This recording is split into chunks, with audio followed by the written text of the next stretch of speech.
politics.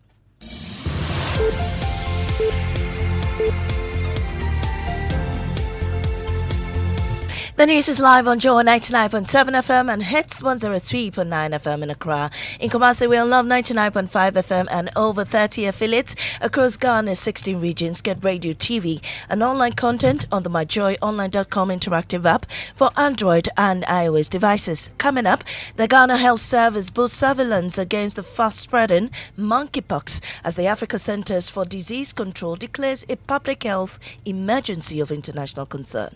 We are going to improve our activate our cellular systems. That's going to make sure that we have high awareness. Also, the NDC flag bearer John Mahama vows to hand over corrupt appointees to the special prosecutor, saying he is not a clearing agent. If the office of special prosecutor comes after you, you are on your own. I'm not a clearing agent. I will not clear you. Also in the NPP camp, flag bearer Mahmoud Baumia says he will introduce a new policy making registrations of stool lands free. All the chiefs can register their land for free. In business, prices of petroleum products likely to decrease from middle of this month if city's recovery is sustained. We've got details on the Joy Business Report. And much later, we'll tell you the story of a road crash victim who's turned her life-changing experience into a mission. He was overtaking another car with speed, and then the tire bursted, so he couldn't control. And I've been taken to the Road Safety Commission to meet the board members. Details coming up with me, Mamiesi Nyamiche Thompson. Stay tuned.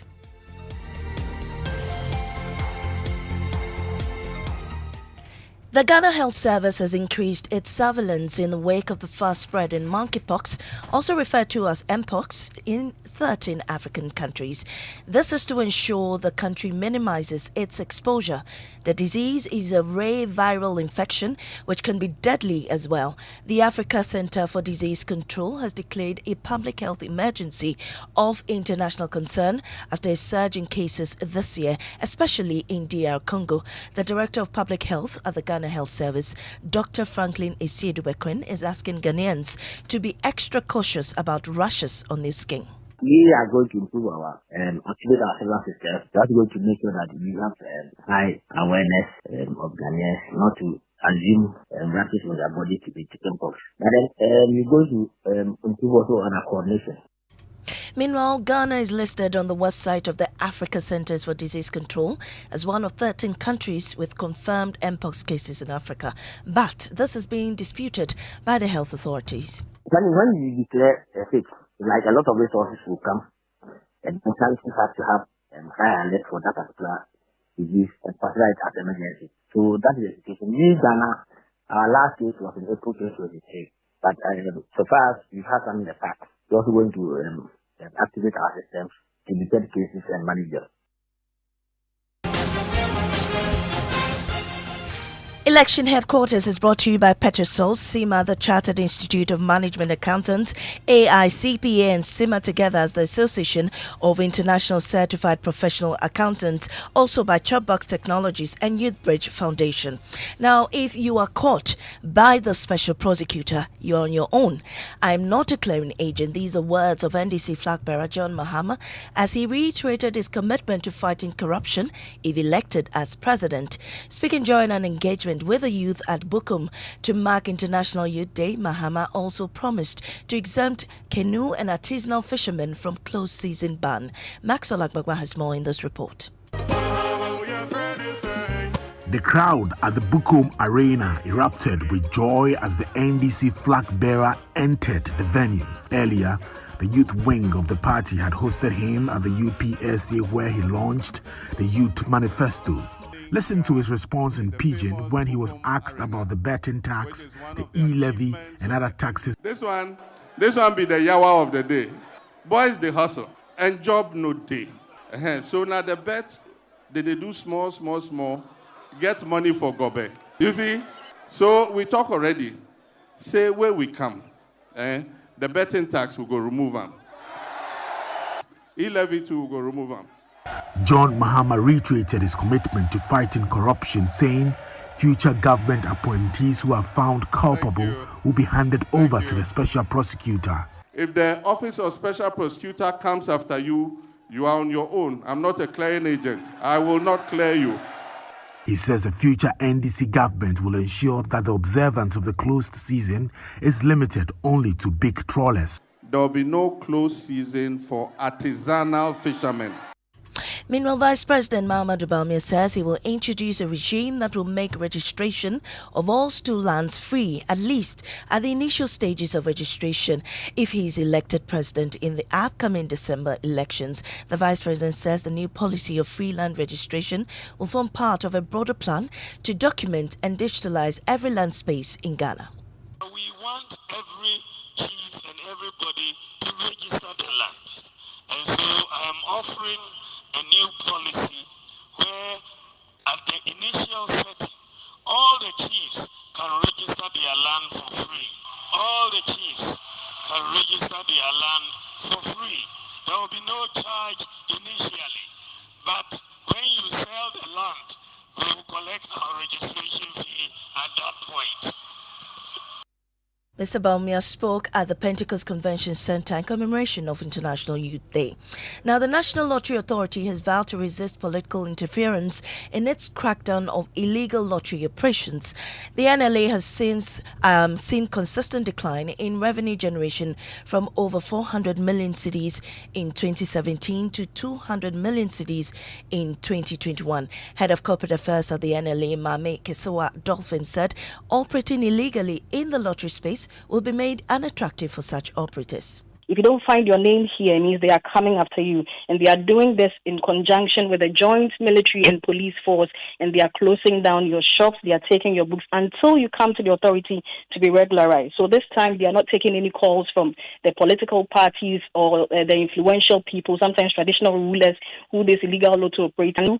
They are just going to go and do their job. And also, they are meeting with the Ministry of Finance, the GRA, on Thursday to map out a route or roadmap as to how they can bring these illegal lottery operators into the tax bracket, because that their business is hurting the authority's revenue.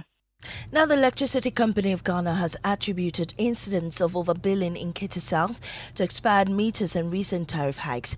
There's been widespread allegations of overbilling raised by some customers of ECG. Now, responding to the concerns, Managing Director of the ECG, Samuel Dubik Mahama, says the problem could be as a result of expired meters. What we are realizing now is what most people don't know is that meters do expire. Meters don't have a long lifespan. They do expire.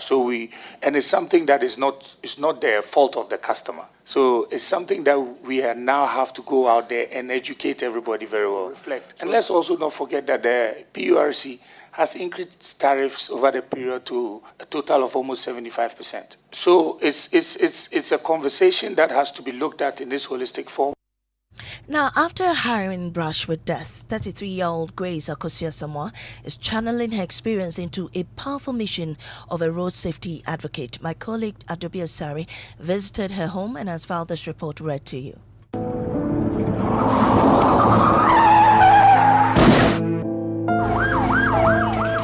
On March 15, 2021, Grace Akosia-Samoa's decision to help a friend took an unexpected turn, setting off a life-altering chain of events. I had a call from a friend that I should go and help her. She had a baby, the mother is sick and no one is around. That was the very day the thing happened. She vividly recalls how their driver's negligence led to a tragic accident. He was just speeding off and dozing off at the same time. He was overtaking another car with speed, and then the tire busted, so he couldn't control. Despite everything, she demonstrates resilience by deciding to become a road safety advocate, sharing her story to inspire other road users. I would like to, and I've been taken to the Road Safety Commission to meet the board members, and they are taking it up. Catch the full story on the AM show and in subsequent bulletins. And just before we go, audition day 4 for Big Chef Tertiary Season 2 in Cape Coast was an electrifying event. There's more in this report. The competition started with each contestant bringing their best recipes and culinary skills to the kitchen. They had 40 minutes to fix a 2-course meal using ingredients found in the mystery basket. The judges were treated to a variety of dishes, each showcasing unique culinary skills. The air was filled with rich aromas of spices and sizzling meats, creating a sensory experience that had everyone's mouth watering. I will bring you the full report also in subsequent bulletin. That report was by Michelle Ejekum. And I am Amisi Nyamiche Thompson. Up next is Business on the Super Morning Show. Hey, we see you specking your car, taking that trip, chilling on the beach. Charlie, now we want to see this become your story. Simply use your ABSA card 10 times or more and you'll be entered into a monthly draw where you stand a chance to be among 5 lucky winners to take home 40,000 Ghana cedis. The more you use your card, the more entries you'll receive. Earn an extra entry by using the ABSA app or internet banking 5 times or more. No ABSA card? Don't worry. Visit the nearest branch for an ABSA account or card today and make winning part of your story. Promotion is between 1st July and 31st October. This promotion is regulated by the National Lottery Authority on the Caritas Lottery platform. Terms and conditions apply. Your story matters. ABSA. Manchester City are the Premier League champions again. When it's football you want, get it all on DSTV. All the leagues, all the cups, all the matches live. Because when it comes to football, we've got it all day, all night. No matter what package you're on, you're always going to get football on DSTV, your home of entertainment. Welcome to a world of luxury and style. Discover La Tribu, the new luxury department store at Orca Deco Mall. Explore exclusive, high-end furniture pieces that redefine elegance and comfort. From exquisite living room sets to sophisticated bedroom collections, La Tribu offers the finest pieces for your dream home. Experience the epitome of luxury today. Visit us on the first floor of Orca Deco Mall and experience luxury redefined.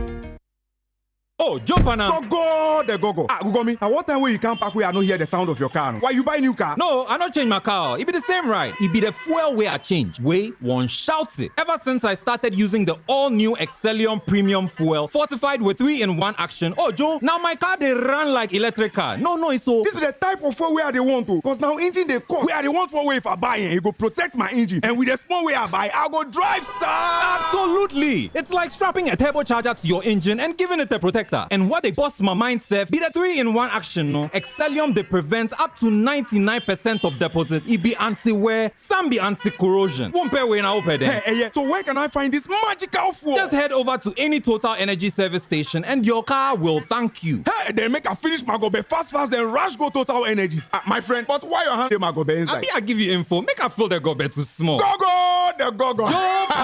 Excellium is designed to protect your car engine, decrease fuel consumption, and lower CO2 emissions. Don't say fuel, say Excellium. Choose Excellium, choose quality.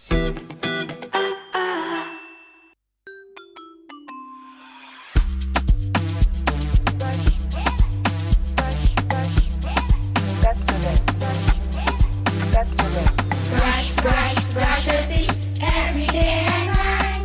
Up and down and all around. Brush the clean and bright.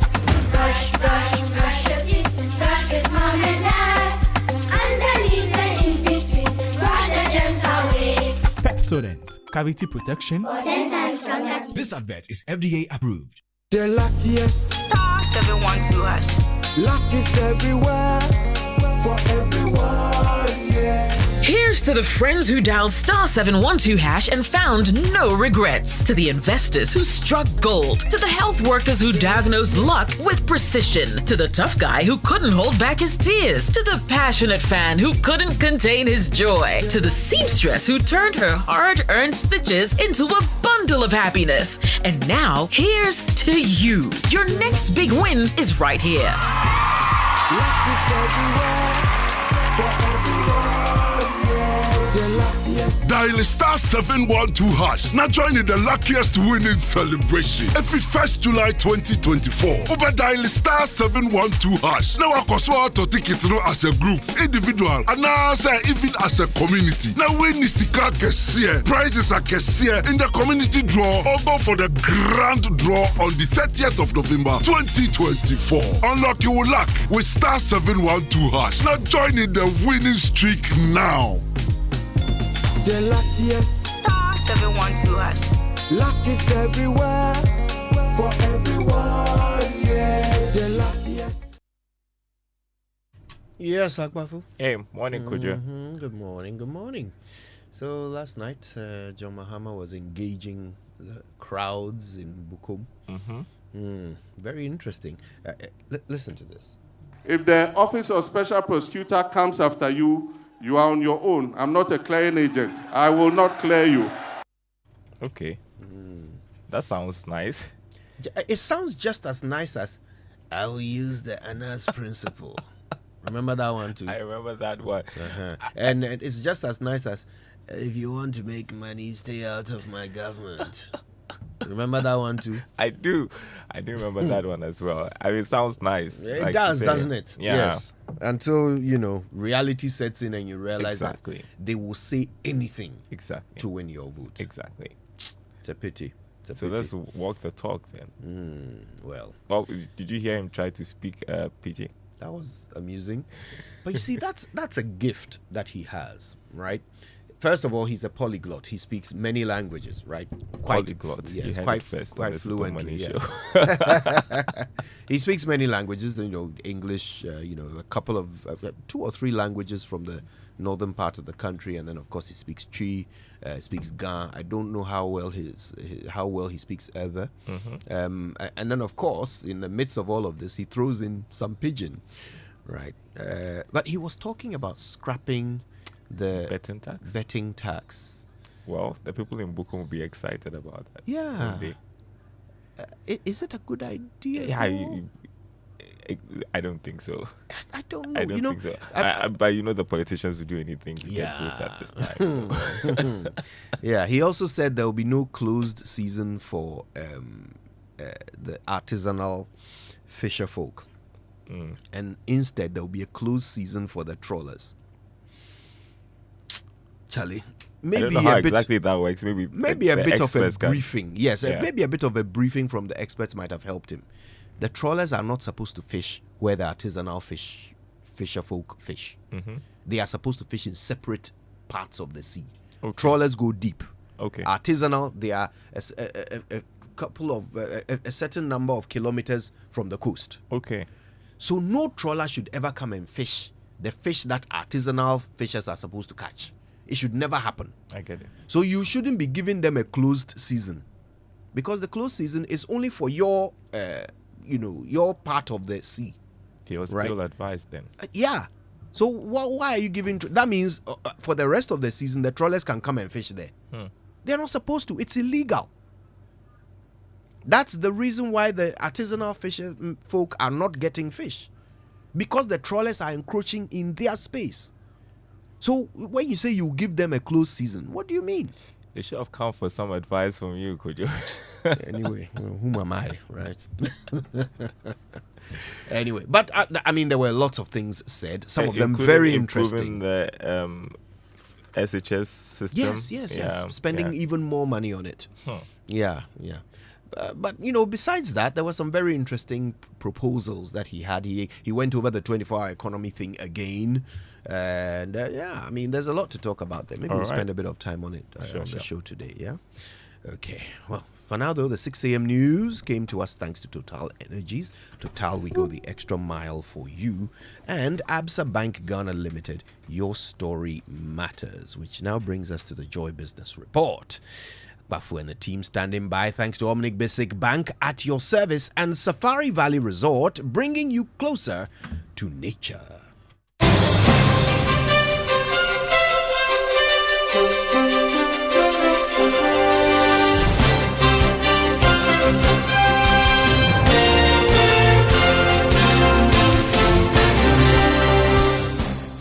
Hi, good morning. Welcome to the Joy Business Report. Coming up, prices of petroleum products likely to decrease from middle of this month if city's recovery is sustained.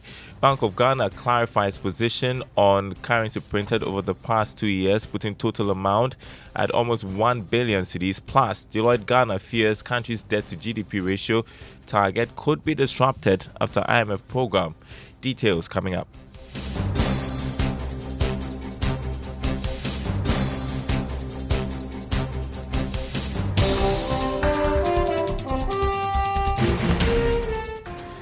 All right, my name is Daryl Kwao. Thanks for being with us this morning. Hello to our friends listening from Koforidua on KT Radio. Let's begin with fuel prices because they're likely to decrease from the middle of this month. That's if the city's good run is sustained. Here's more in this report. The city's performance has been one of the major drivers of fuel prices at the pumps over the past 3 months, with fresh data from the banks showing that the rate of depreciation has slowed significantly at the end of last month. That should bring some relief to consumers. This is because the city's rate of depreciation slowed to 4% in June from the over 7% in May. The rate of depreciation ending July is just pegged around 1%. The local currency has been fairly stable against the dollar in the first week. But for some, if this trend continues, that should be seen as good for consumers of petroleum products, as it could force the oil marketing firms to reduce prices again. Another development that should get us excited is that despite the threat of war in Middle East, that has not impacted on crude prices. Meanwhile, the Bank of Ghana is today expected to sell some $20 million to bulk oil importers of the petroleum products. This could also go a long way to deal with supply challenges, which has impacted on the performance of the city. So this morning on the commodity market, crude oil increased to $81 a barrel from yesterday's trading. Gold lost more than $13 to open trading at $2,459 an ounce. Cocoa open trading at $6,952 a ton after adding losing more than $400. That is. Now, the National Petroleum Authority is promising to engage LPG marketers over their concerns with the implementation of the cylinder recirculation model. It follows threats by the marketers not to be part of the program if it's implemented in its current form. Mohammed Abdul Kudus is communications manager of the authority. We are watching the space. We would certainly be having a lot of the engagement behind the scenes, and we would make sure that at least we're able to get cool heads and ultimately get the product out there for consumers. We'll be speaking behind a closer to get them to understand and probably move away from their entrenched position. But I want to repeat this. The bulk producers, as it were, in new gas and blue oceans, do not sell directly to the consumer at all. They are selling through a subsidiary allowed by the law, the working relationship to do so. But we're saying that the LPGMC can't run their business as it is today with the current model, but still participate in the CRM. Communications manager at the National Petroleum Authority, Mohammed Abdul Kudus there. Now, senior finance lecturer at the University of Ghana Business School, Dr. Benjamin Amwa, has said that until the fundamental issues of import are dealt with, the woes of the exchange rate would deepen regardless of the introduction of new policies. He is of the view that there must be a deliberate effort to bring inflation under control. His comments follow assertions by Vice President Dr. Mahmoud Bawumia that the value of the cedi, when it's pegged to gold, would help stabilize the local currency and address ongoing foreign exchange challenges. But reacting to the claim, Dr. Amwa maintained the core issues would have to be fixed. Import is a major problem, and that import has been triggered because of inflation. Inflation has been one of our biggest problems as a country. Because inflation is increasing or has been increasing, price levels in Ghana is simply high. So what are we looking for? We're looking for perfect substitute, and the perfect substitute that will come in cheap means that we have to pay hard currency for the perfect substitute. Definitely, if you don't get your inflation under control, you will always have to go for the hard currency, the dollar. And so until, like Bradley said, we deal with the fundamental issues of import, some of these policies may come, but they will not give us the needed result so we can have good control over the value of our currency. Senior finance lecturer at the University of Ghana Business School, Dr. Benjamin Amwa. This morning on the currency market, the dollar going for 15 cedis 75 pesos, the British pound going for 20 cedis 10 pesos, the euro trading at 17 cedis 20 pesos. In other news this morning, finance and accounting firm Deloitte Ghana is raising concerns that the country's debt in relation to the size of the economy target could be disrupted after exit from the IMF program. In its analysis of the 2024 media budget, Deloitte Ghana advised the government to channel borrowed funds into self-financing capital projects. Here's more. Ghana's external debt restructuring has resulted in debt relief of $4.4 billion and a debt cancellation of $4.7 billion over the course of the IMF program. This is expected to slow down the extent of debt accumulation and the rise of Ghana's debt to GDP ratio, assuming the economy continues to expand. Ghana has targeted a debt to GDP ratio of 55% by the end of 2028. However, professional services firm Deloitte believes the resumption of debt service commitment post-IMF presents some risks to this target, given that the debt will most likely continue to increase over time. The most feasible option for achieving the optimal debt to GDP ratio is to direct increasing portions of additional loans into productive and self-financing capital expenditure to expand the economy whilst generating inflows to pay down these loans. It also stated that the decision in the mid-year review to maintain existing tax handles presents some respite for businesses and individuals, as a further increment in taxes could hamper productivity of the private sector. You're listening to the Joy Business Report. Director General of the National Lottery Authority, Samia Uku, has attributed the 2021 deficit of 17 million recorded by the company to the impact of the COVID-19 pandemic. However, during the Parliamentary Accounts Committee sitting in Accra, Mr. Uku stated that the strategic investments in technology have restored the company to profitability. In 2020, the deficit of the 788,000. In fact, in 2021, it was actually worse. It was around 17 million. But in 2022, we overturned this deficit and made profit in 2022 and also profit in 2020. And you have aging terminals. So when the NLA also was heavily impacted with the COVID, because people who would ordinarily walk to play your games at the point of sale terminal, they won't go because of the fear of the pandemic. And that's why the NLA had to diversify. So yes, there was a challenge in 2020 and 2021.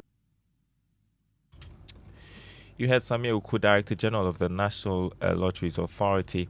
Now, the Chamber of Aquaculture is calling for private sector investments to develop the sector. Chief Executive of the Chamber, Jacob Ajika, expressed worry about the lack of attention by government towards the sector. He spoke to Joy Business at a breakfast forum organized by the Israeli Economic and Trade Mission to Ghana to support the growth of aquaculture. It's a warning that if you don't check IUU fishing, if you don't curb all the illegalities, we will issue you a second yellow card, which is equivalent to a red card. So for now, we are able to still export our products. Obviously, that's not Jacob Ajika there. We'll get you his comments on the aquaculture sector later in subsequent bulletins. Now, turning to Investor Eye, we are going to bring you some corporate measures to protect colleagues at the workplace after clicking suspicious investment links. Listen to Joseph Kolkwe, who is lead in charge of cybersecurity at E-Crime Bureau.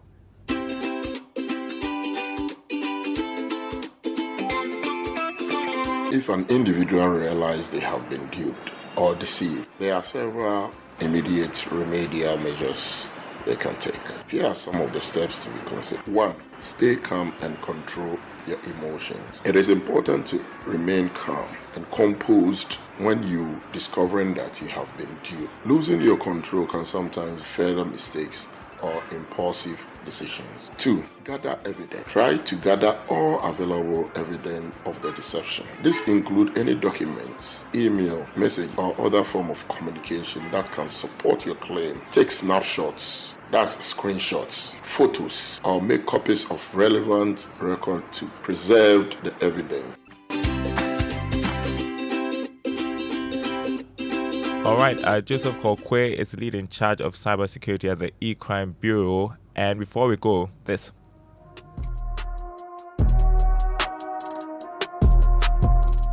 Your daily dose of Habitat Fair news is Habitat Fair today. I want to tell you today about Superlock Technologies Limited, one of the exhibitors at the fair, which happens in 17 days. Superlock provides the best quality building finishing products in Ghana, such as security doors, internal door, aluminum glazing, burglar-proof balustrades, kitchen and wall drops, carports, pergolas, gate and fence, electric roller shutters, garage gates, canopies, safes, windows, window blinds, and water heaters. They are going to be at the Habitat Fair, which takes place from the 30th of August to the 1st of September.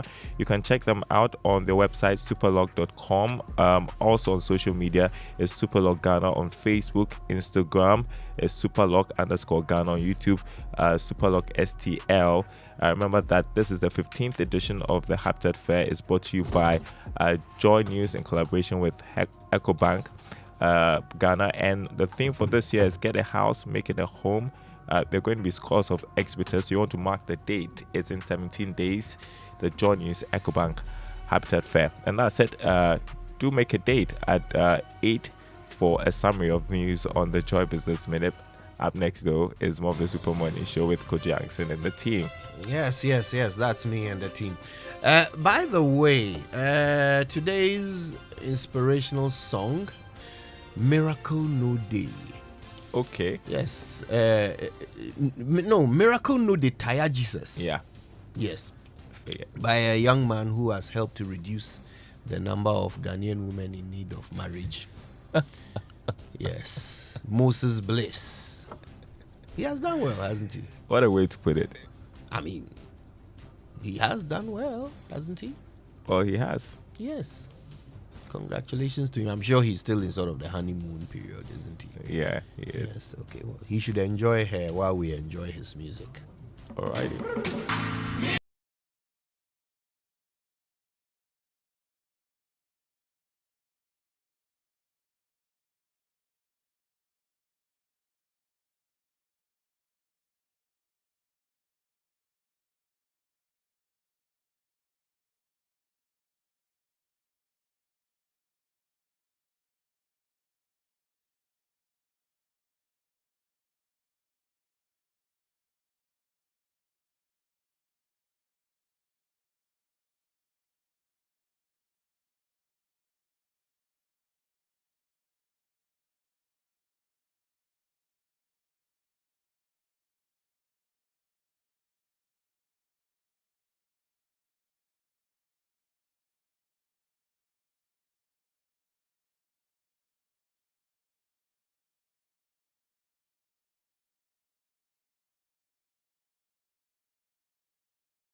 Jesus.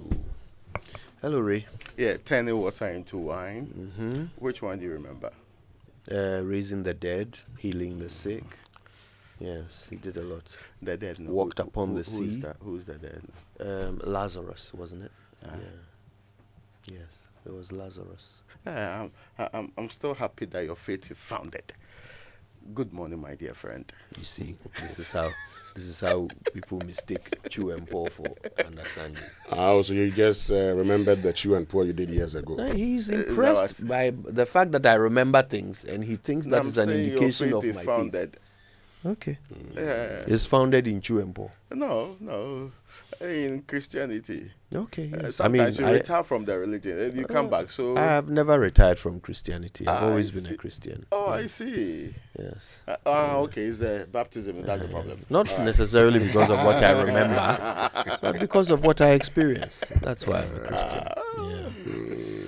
The baptism. Yeah. Is something happened to the date or something? Oh, he's still conferring with the mother. You give us the date. I've given up on that exercise. I've given up on that search. I've realized that it is not appointed unto man to judge me. So, hey, that's the most recent defense. No, we are not going to judge you. Yes, you can't. Yes. It's an admonition. Exactly. Yeah. Okay. If you say so. We will all wait upon the Lord at the right time. Hallelujah. When He comes for His children, we would, see what happens. But anyway, let's get into our Drive Safe campaign, brought to us by Joy News and the Multimedia Group, and supported by Toyota Superior Quality and Imperial General Assurance Solid Protection. Our tip today says slow down, and part of being a defensive driver is driving at a safe speed. Defensive driving means always being aware of the current speed limit and following these laws. Drive at a safe speed.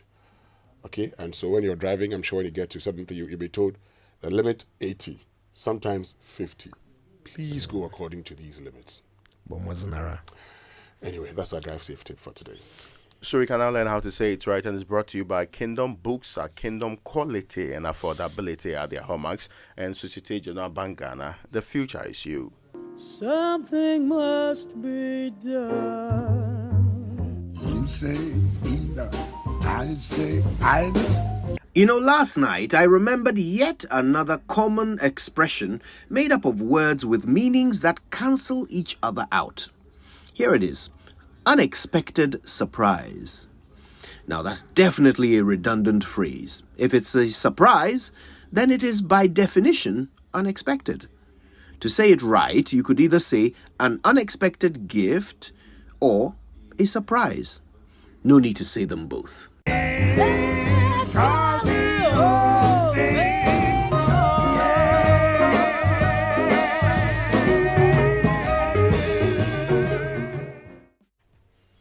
All right, let's explore the news headlines in the papers brought to us by Access Bank. More than banking. Who's starting us off? Did you say it was opposite in meaning or similar? I must have said they were similar in meaning, not opposite. Okay, because I was getting confused. No, I wouldn't say they are opposite in meaning. So I can't say, but I can say clearly misunderstood. Yes, there's an expression for for those kinds of there's a name for those kinds of expressions. The one that has moron in it. Yes, oxymoron. Okay, let me start with the Daily Graphic, and it's brought to you by Mahama launches NDC Youth Manifesto. Promises to create more jobs. That's the biggest story on the front page there. And Kolebu secures 30 new dialysis machines, and this is good news. Hopefully it will improve renal health care in the Republic of Ghana. And it will improve access, not cost, because the consumables will still have to be bought, but the access will be improved, and that in itself will save lives. Yeah, but if the NHI plan is still in place for most of these people accessing them, except that we have not spread out these dialysis machines across the country well enough. So they are really, really, like most of the problems in this republic, concentrated in the central points of Greater Accra, Ashanti, and most of these capital towns. Yeah. I still think that the NHIA can fund all renal patients' dialysis. I think that whole, up to 18 years and above 60 years thing is not the best way to go. Because if we make payments, and I just don't get it, if we make payments due to the NHIA,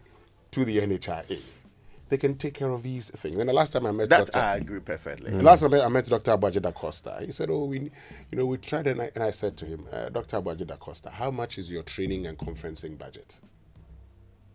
You can, if you want to do it. And so look, let all of us get onto an advocacy. That must ensure that, you collect money for healthcare, health insurance. That one too, you don't want to release it.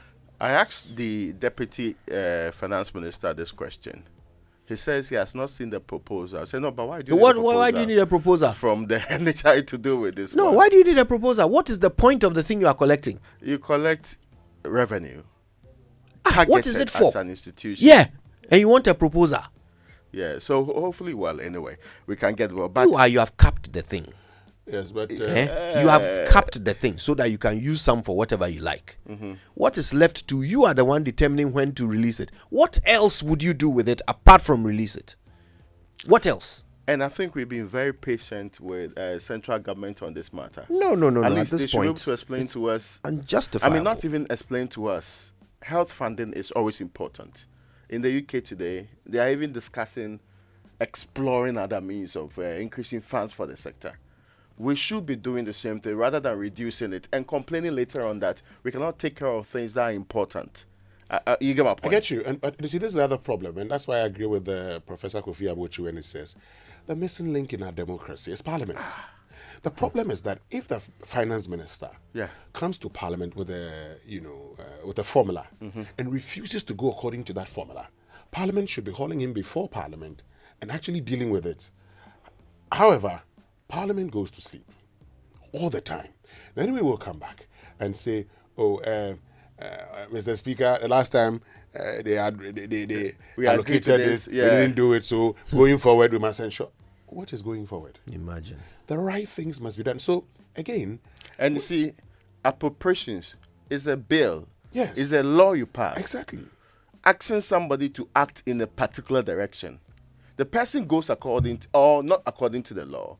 If they have not come back to you for some changes to be made, it is sensible that you push them. But even on the Parliament part, I know some of them that had raised it. I remember Bodo and Co. used to fight this District Assembly's one. They went to the Supreme Court. He still insists that the Finance Ministry has not been complying with it, even after a Supreme Court ruling, which will be the highest level of disrespect to everybody in this republic, because that's the highest court in the republic. It doesn't make sense that you are being directed by Parliament to behave in a certain manner. You say, no, we'll do what we like. Then you are dragged to court. The Supreme Court says, comply with this formula. It doesn't make sense that you are capping even this part. And yet, we do not want to comply with it. You then ask yourself, it is kind of, what do we use it for anyway? What again? Yes. Well, what have we decided is more important? The other things are basic to our needs. What do we use the money for? Honestly. Anyway. But, Mahama, you want to the NDC Youth Manifesto? Yes. You want to talk about NDC Youth Manifesto? Yes, I've heard it. And, okay, so part of the story says they'll create the jobs that young people have been waiting for. And when the jobs are created, no one will be left behind. And it also says that we hope to capitalize on the votes of the youth to return to the presidency with a focus on inclusivity and equal access. The NDC government would address pressing concerns of unemployment, underemployment, and skills mismatch that had long plagued the youth of the Republic of Ghana. He said the NDC government would set the foundation for the youth to continue, for the country to thrive, emphasizing the importance of youth empowerment, participation in the country's development. As we celebrate young people's contribution to leveraging digital tools for positive change, I am proud to affirm that we will upskill digital skills and training for Ghanaian youth. The part which has become a bit interesting, of course, promises will be made, is the if I heard it right, the free academic facility user fee payment for first year students. Right, that's what the policy really says, right? Yeah, so we're talking about how much. So the fresh student at Legon who's in the humanities, let's say Bachelor of Arts, would pay, that's for the 2023-2024 academic year will pay 2,335, but the approved fee is 2,080 plus third-party additions. These third-party additions are SRC Hostel Development Levy, 75th Anniversary Project, 100 cedi for each one, SRC Welfare, 50 cedi, Repro Graphics, which is also 5 cedi. Let's settle on the 2,000. The 2,000. Okay, let's say. Yes, because that's the other one. So the 2,000. No, you have to add that one. Say academic facility user fee. You can. So 2,300 is the amount of money that the student will pay. This is what's going to be absorbed. So yes, and if you're looking at the number of persons who get into our universities, based on what I have gathered, based on all the analysis that I have seen, looking at about an estimated 125,000 students in public universities. And so I add quickly, this one, they are adding private universities? No. They're not adding private They're universities? not adding private universities. Because I know, yesterday I heard that for Heritage Christian University College, for example, the average that Legon is actually charges, it's the same amount of money that they are. It's between the same 2,500 and 5,000, 4,000 or so. What can I ask just an origin question here? What does the Constitution actually spell out? Which level of education must be free? Free, compulsory, universal basic education, and progressively secondary and tertiary. Mm-hmm. Okay, so the aim is for tertiary to also become free. Yeah. At some point. Yeah. And John Mahama says he will start it if he wins. No, he's not saying. See, and we like throwing this word around the same way that under free SHS we pretend that everything is covered, but we know that everything is not covered anyway. The same way. For a student going to Legon this morning, or let's say this year, or next year, which month are we in? We're in August. So they'll do the admissions this year. You pay academic facility user fee. But for most students, if you are from Imbura's hometown, you certainly have to pay residential facility user fee. Yeah. If you are lucky and you get a traditional house, like some of us predominantly had, you're actually going to pay a reasonable amount. If you're not lucky and you get these other hostels and the other places, then your walls are deepened and you have difficulties along the line. I hope you get the point. So that is a part of the person's own. But see, personally, we started from a point where, and when I say it, some old men are not excited by it, where our education was so free at the tertiary level that they were giving food, they were giving people who would tend to their rooms and all of that. You want to make reference to the demonstration over sardines? Yes, and there was a time that there's this no bread, no hallelujah demonstration. That in Legon Hall, there was a demonstration over the building of the dining hall, building the chapel instead of the dining hall. But we have come very far. Prof. Akila Pasoya not long ago was telling me about how he fought government to be able to provide a single meal for a student, so that they will say, because he realized that some time ago you ate all your meals at table in the dining halls, but his time it was becoming increasingly unreasonable to fund it, but he insisted on providing a single meal for every student. If this is our agenda, and I am also worried about why sometimes we like to push more trouble onto ourselves. Why? Winston, what is wrong with telling Legon that you have a student's financial aid office that determines those who need financial aid? That actually helps students out. Sometimes they don't need you to pay their fees. Sometimes they need more time to pay. That financial aid office can even have a plan of payment with you. What prevents us from going according to that? Why do we like this?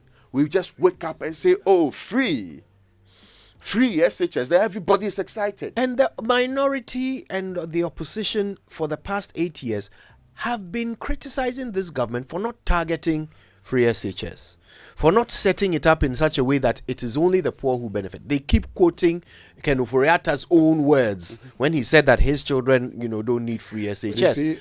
So why have we not learned anything from that in the bid to implement something for the next level? What you could see were the learnings in here, some of the learnings in here. In the past we had made the point. Tuition is free. Tuition is free.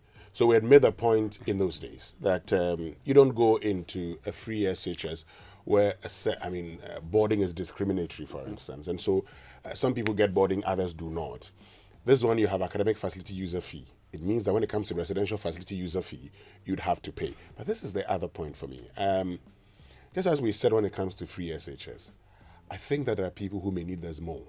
Mm-hmm. And for those people, they may even need residential facility user fee support. Yes. So let's look at those who need. I mean, for someone who is on leave, that person definitely cannot pay his fees when it comes to secondary school, and cannot pay when it comes to tertiary education. Again, the good thing about these things is that we can. And just a second, there was this gentleman I keep referencing, Mauto Ablo, and so that we know we have done it before. He was director of social protection in this country. He developed what's called the common targeting mechanism. So, as you're saying, if you're on LEAP, if you're on an indigent selection group in the NHIS, NHIS, right, you automatically qualify for other things because it is presumed that if you can't fund your feeding, that household ought to be provided education, it ought to be provided healthcare, and all the other things that will make life a bit more comfortable for you.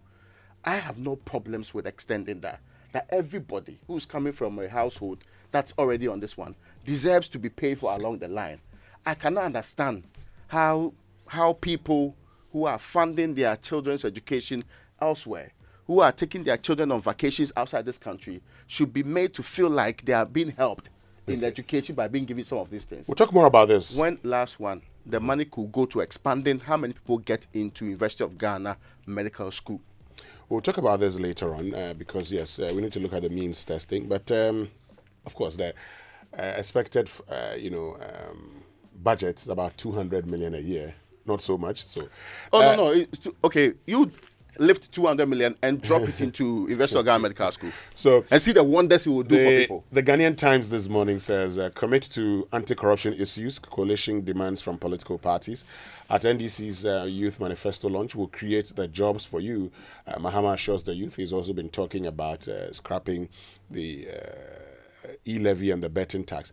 As for the one he said in Pidgin English, no, I agree that the e-levy must be scrapped. I disagree that the betting levy be scrapped. Thank you. I actually agree with both, though. But anyway, maybe we can have time to. Yeah, we'll discuss that. But says Roads Minister orders KMA to stop construction of buildings in waterways. And Neo Dainto family appeals to Lands Commission for fairness in land demarcation exercise. And back page, Mape Health Center gets 18.7 million equipment, and GHS 7 others sign MOU to promote healthy life interventions nationwide. Now, NLA, that's the National Lottery Authority, loses 1 billion to illegal lotto operations. And I also heard during the news that their revenue since 2017 has gone down from about 400 million to 200 million. What's happening there? Which is a massive. They are blaming illegal lotto operations. So the illegal lotto operations have increased. Yeah, so they are devising plans to reverse the trend. That's what NLA is doing. Samuel Oku should concentrate more on dealing with what's happening at the NLA and fixing the problems. Not long ago, they published Center Spread, his achievements in the sector. Apparently, has not gotten much to do with reversing this trend. So we want to see that change happening there, because this is where we are getting money from. And when in the future Dr. Bamia removes e-levy and other ones, if yes. And what did I say? When? Okay.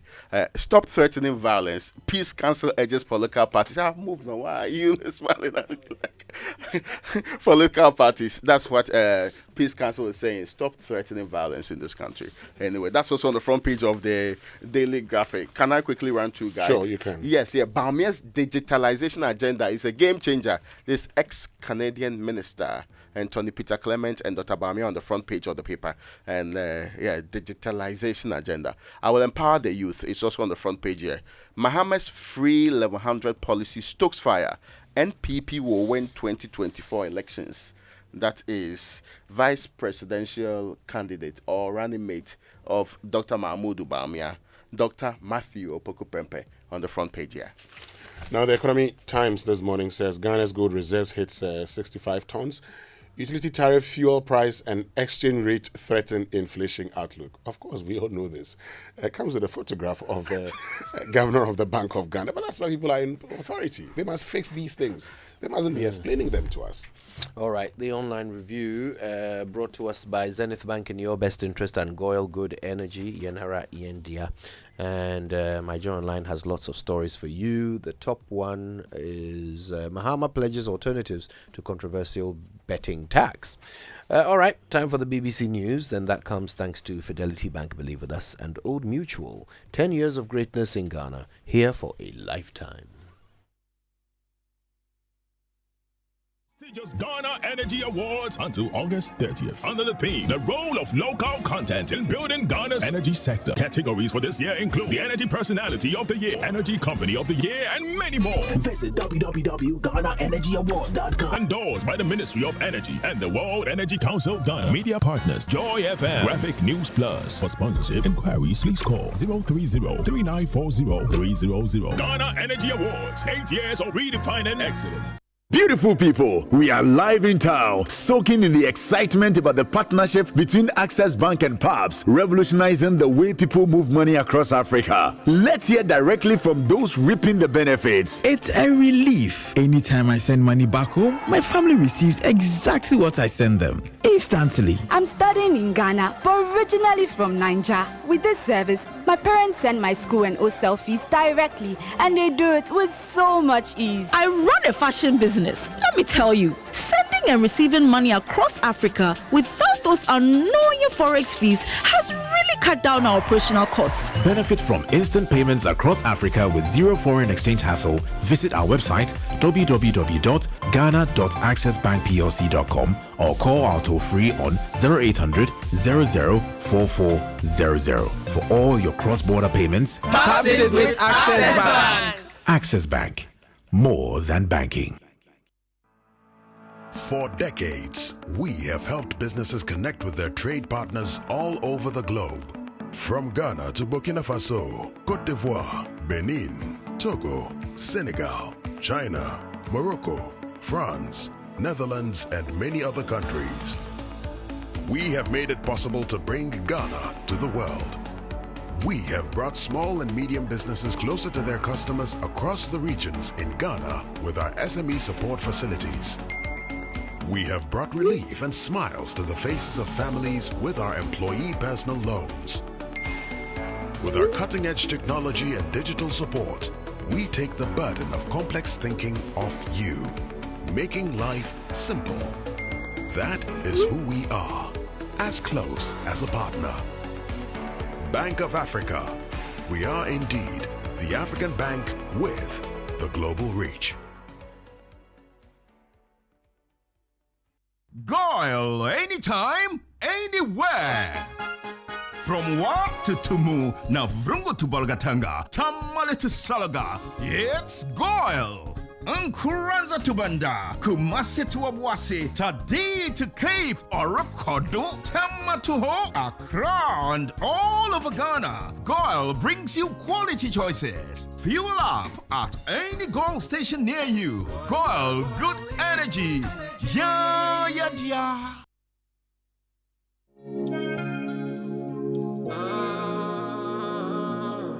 Jackie.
bbc.com. This is the BBC World Service, the world's radio station.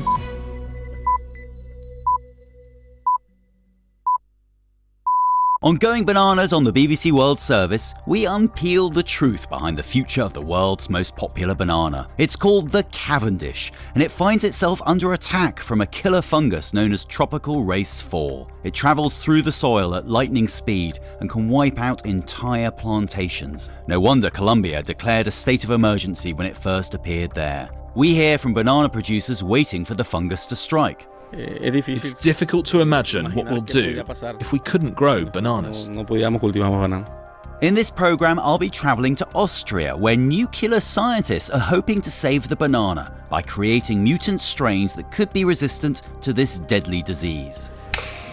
So this is the Gamma Cell 2020, where we'll be subjecting our banana tissue culture for irradiation. So join me, Harry Wallop, as I investigate what's being done to save the planet's most popular fruit in Going Bananas.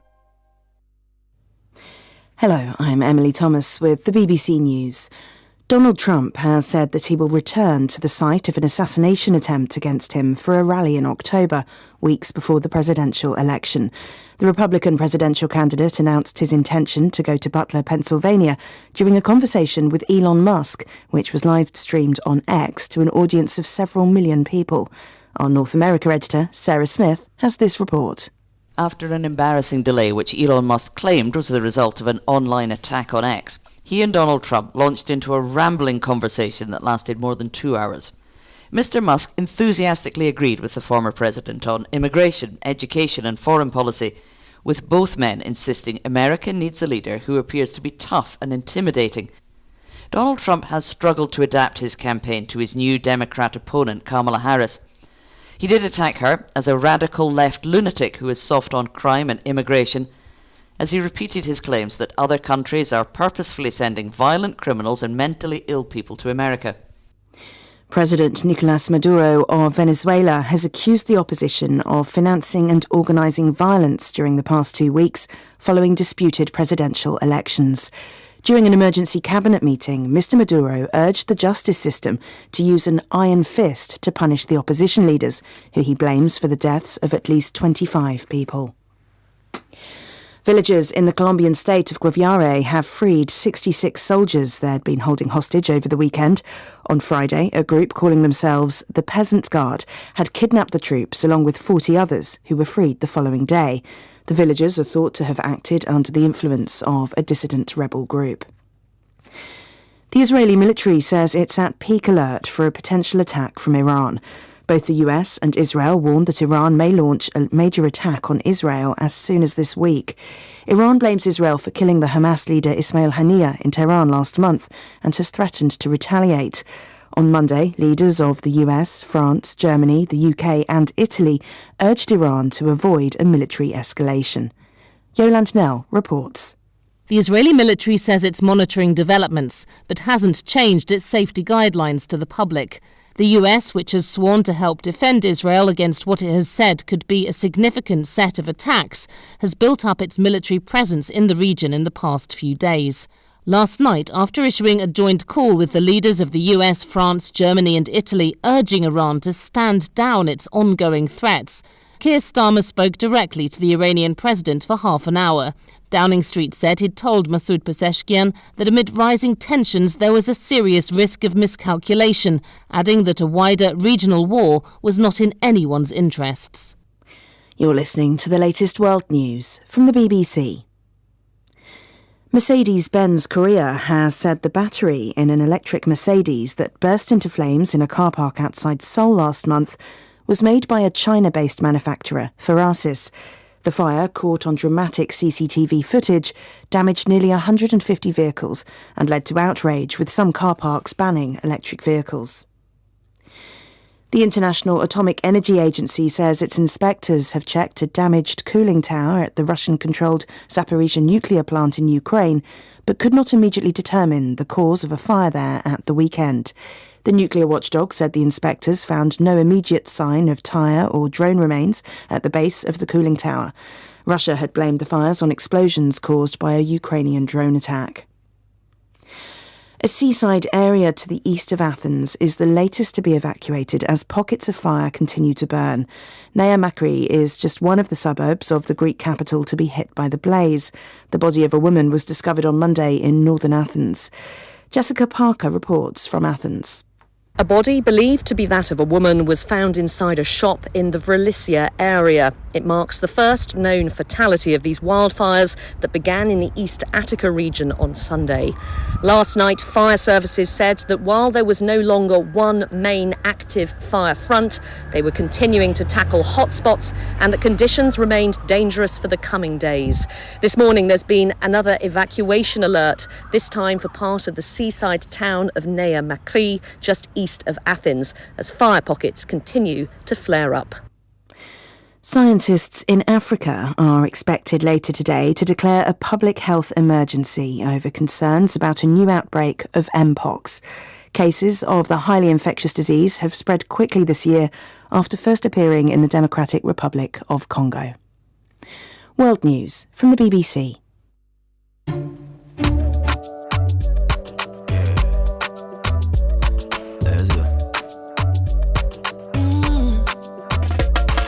My body, when you wake up in the morning and you know the money calling, oh, you go work, but you know it's I on your side. If I believe with us, if I hold my hand and believe, oh, cause you know it's I on your side. And when you dream, no say I live for you.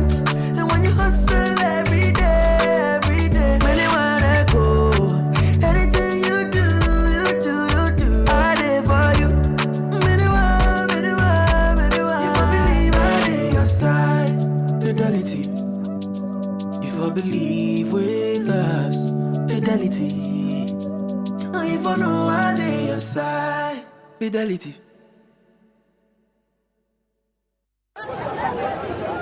Choboy!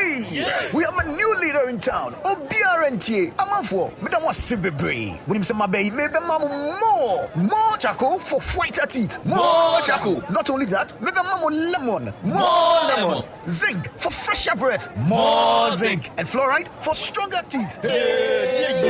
Introducing the new President Charcoal packed with more power with a combination of charcoal and lemon for naturally whiter teeth. Grab yours now. This advert is FDA approved.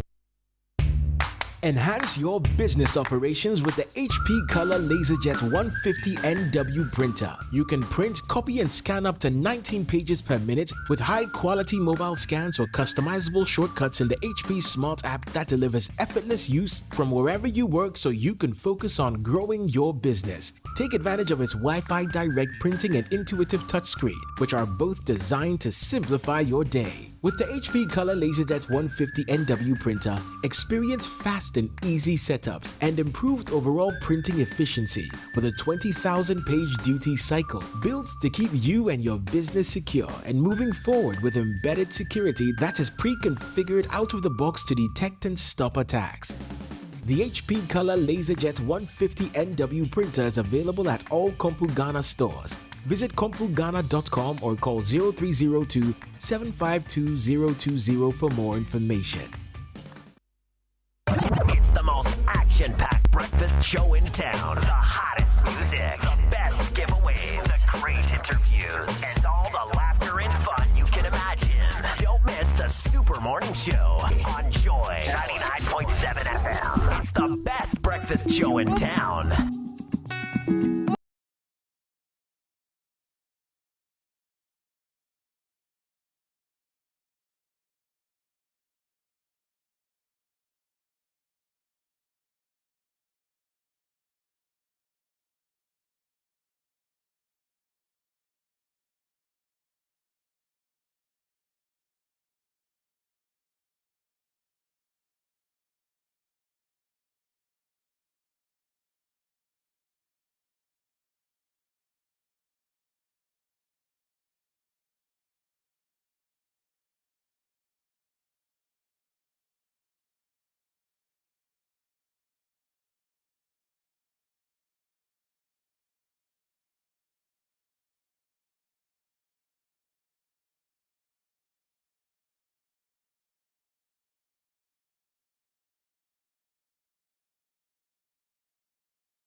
Armstrong.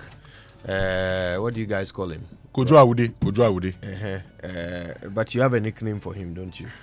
Is it Rasta? Rasta, yes. It's Rasta's birthday today, and he asked for this song in particular. He's a big fan of Ashake, and he wanted the world to know that it's lonely at the top for him. Kojo Awude. Yes. Very lonely at the top for a superstar. He, yes. Kojo Awude. Yes, he is a superstar. Why are you mentioning his name like that? It's my senior from Mali School. First and foremost, the man is disputing the lonely first and foremost. He is disputing at the top. Then he's at every level. And I'm not even sure why you are still saying that thing, because if you read that, say, Sokode Kojo Awude. No, that's actually Sokode is his hometown. So Sokode Kojo Awude. We've actually, that means you would have linked his hometown. You have finished him crying. No, my senior one from Mali School. So, he says he's lonely at the top, and you don't understand. No, he's not lonely. He has a lot of people at the top. What a controversy to do. Every time controversial comments. Why?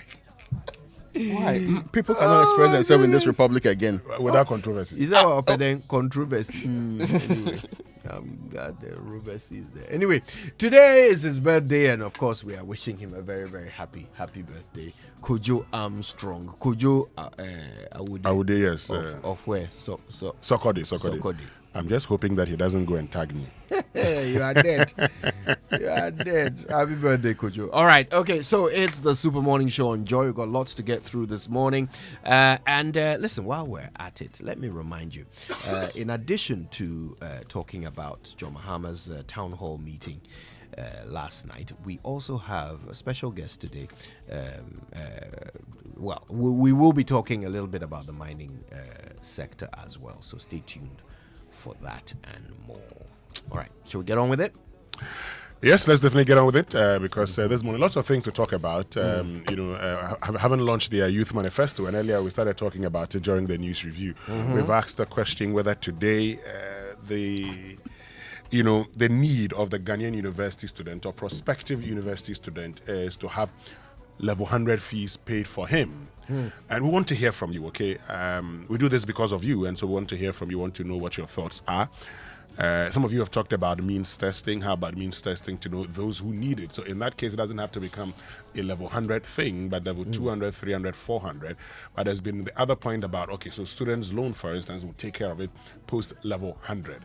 And some will say, how about level 100? Well, the conversation has been, the answer has been, because you're just entering the university, you may not have access to the student's loan. And so once you get into the university, you get post level 100, you get access to the student loan, then you can take care of paying your own school fees. Yes. Right. When you are going to these schools, when you have admission and there's certainty around it, it should be very simple for a school to agree that we have assessed, and that within the month or 2 months that you will come in, there's evidence that you are truly needy, so we'll give you this level of support. When you enroll, the support already, because it's coming from the school, can be settled. I think that the solution to that problem is not having to say there is a blanket payment for everybody. Because not everybody at that point in time will require the kind of help that we are seeking to give out there. Except we have a system that says when we pay and we determine that you can pay on your own, we will reverse the amount being paid to you, which is a difficulty in this republic. And I am saying that I think we should elevate or evolve our conversation about tertiary education. I think today, even though this one targets young people, they are going to school, so they may love it. When you list the 100 most important issues for Ghanaian students at that level, I doubt very much that entry fee is the biggest problem for majority of the people. It will be for a section, and I agree, some people can never pay the amount of money they ought to pay to enter schools. I know there was a time that when I was at Radio University, the University of Ghana at a point was going to take about 4,000 students off the admissions list because they had paid, but they could not register. And the school was worried. They were not sure whether these people, they could not pay or they were just not interested in it. So reaching out to them, finding out what's happening, was the proposed plan the SRC engage the school to extend period of admission so that they can get the people and understand what their problem is. If today we're able to send, banks are able to send, how do you call it? The forms you fill to register, right? To students before they come to school. So sometimes when those days you were receiving admission letters through, is it EMS or what was it, EMS? EMS. Yes, admission letter through Ghana Post. When you got your admission letter, EcoBank will slip in set up a bank account and all of that. That process could equally be used to determine whether you are needy or the recruitment process. I think we can evolve policy, and we have limited resources. It is pretty obvious that in the year 2025, 2026, we will still have limited resources. So putting them to prudent use will be wonderful. You know not what? Spreading them anyhow and doing blanket things that do not necessarily give you the maximum benefit. Yeah. You know what? Let's also be clear. This is why I'm skeptical of everything a politician says, okay? Because there is a certain marked 360-degree turnaround in the philosophy behind this particular promise. Okay? This is the same John Mahama who was insistent that implementing free SHS all at once was not prudent because of the unsustainability of funding it. He's the same one who made the important point about doing it progressively and targeting those who need it the most. The same John Mahama. Today, he says they are going to improve upon free SHS and even add free tertiary. You see, and I've got to say... No free tertiary. No, first year. Yes, I mean, first year, so in tertiary. It's in tertiary. No, so, but you see, but to be fair, to him, you know they are going to start calling it free tertiary. Yeah, but to be fair to him, he's talked about first year. Yes, and I've made that academic point. facility user fee. Yes. So the residential facility user fee will still be paid for by these students. But the academic facility user fee will be paid for everyone. Yes, in the first year. It is not being targeted. And it's money. That's money that's going to be spent on it. So what I'm saying is that there is a certain divergence from what has been his position all this time. Suddenly, as we get into an election, we now hear him also promising to pay things in a blanket way for everybody, whether you need it or not. And to be perfectly honest, there are those who might actually have needed the free, residential user fee paid for them. So rather than paying everybody's academic, why don't you just target? And then for those who need it, you pay both academic and the, residential user fee. Under John Dramani Mahama, under the secondary education improvement program, some students across this country were selected. Kojo, they paid not only their fees, they gave them money including stipends. They gave them a lot more than their fees because they needed that kind of support. At the time, their fee was only up to 1,600, but more than 1,600 was paid to these students. And I used to have that list of students under the SCIP. So it's been done. The point is this. We are getting into an election. Suddenly, we are hearing lofty promises. We will scrap, what's the tax on the betting? We will scrap closed season for artisanal fisher folk and implement a closed season for trawlers. Why? Why are trawlers even fishing in artisanal waters? Why? So look, for me, it's vote buying. We'll come back to this, but let's do the UPSA Law School Point of Law series for today. And it says a testator of a will is free to make his will and distribute his estate as he pleases. He is not bound to leave any fixed part of his estate to any particular person. Therefore, he is permitted to be capricious and improvident. But please note here, this position of law will be subject to the constitutional rights of a spouse to be given a reasonable provision out of the estate of the spouse. so ex gratia automatic. Well, it says this is the Yad Chewa and two others, Nana Kojo and Adjoan Cancer suits number C 7111519 dated 10 February 2022. I'll take it again. A testator of a will is free to make his will and distribute his estate as he pleases. He is not bound to leave any fixed part of his estate to any particular person. Therefore, he is permitted to be capricious and improvident. But, just note, This provision of the law will be subject to the constitutional right of a spouse to be given a reasonable provision out of the estate of the spouse. So, Kojo, this one, and a small narration of it. I like creating the problem questions narrative. See, if you've been married to a woman for 20 years and end up realizing that all the 3 children are not your children. Yes. And this one is saying, if I'm writing the will, I can say that please, even if you are tempted to consider it, don't give her even one seat. Don't let her even attend my funeral. I beg you, don't let that happen. I can say that on record. But this one's also saying that this is because beyond having to give your children which are not your own, she might have actually lived with you and done other things that deserve some recognition, which sometimes, because you are angry, you may not admit. So that is why there is some due recognition to a grouping like that. Okay, well, let's move on. Even though many will oppose it. I oppose it. No surprise there. All right, listen, I want to know what you think about it. Use the hashtag JoySMS. The show continues. Stay with us. Wake up to joy, joy, joy. Sunshine and joy in the morning time. Yeah. Wake up to the super morning show. Yeah. Wake up to joy.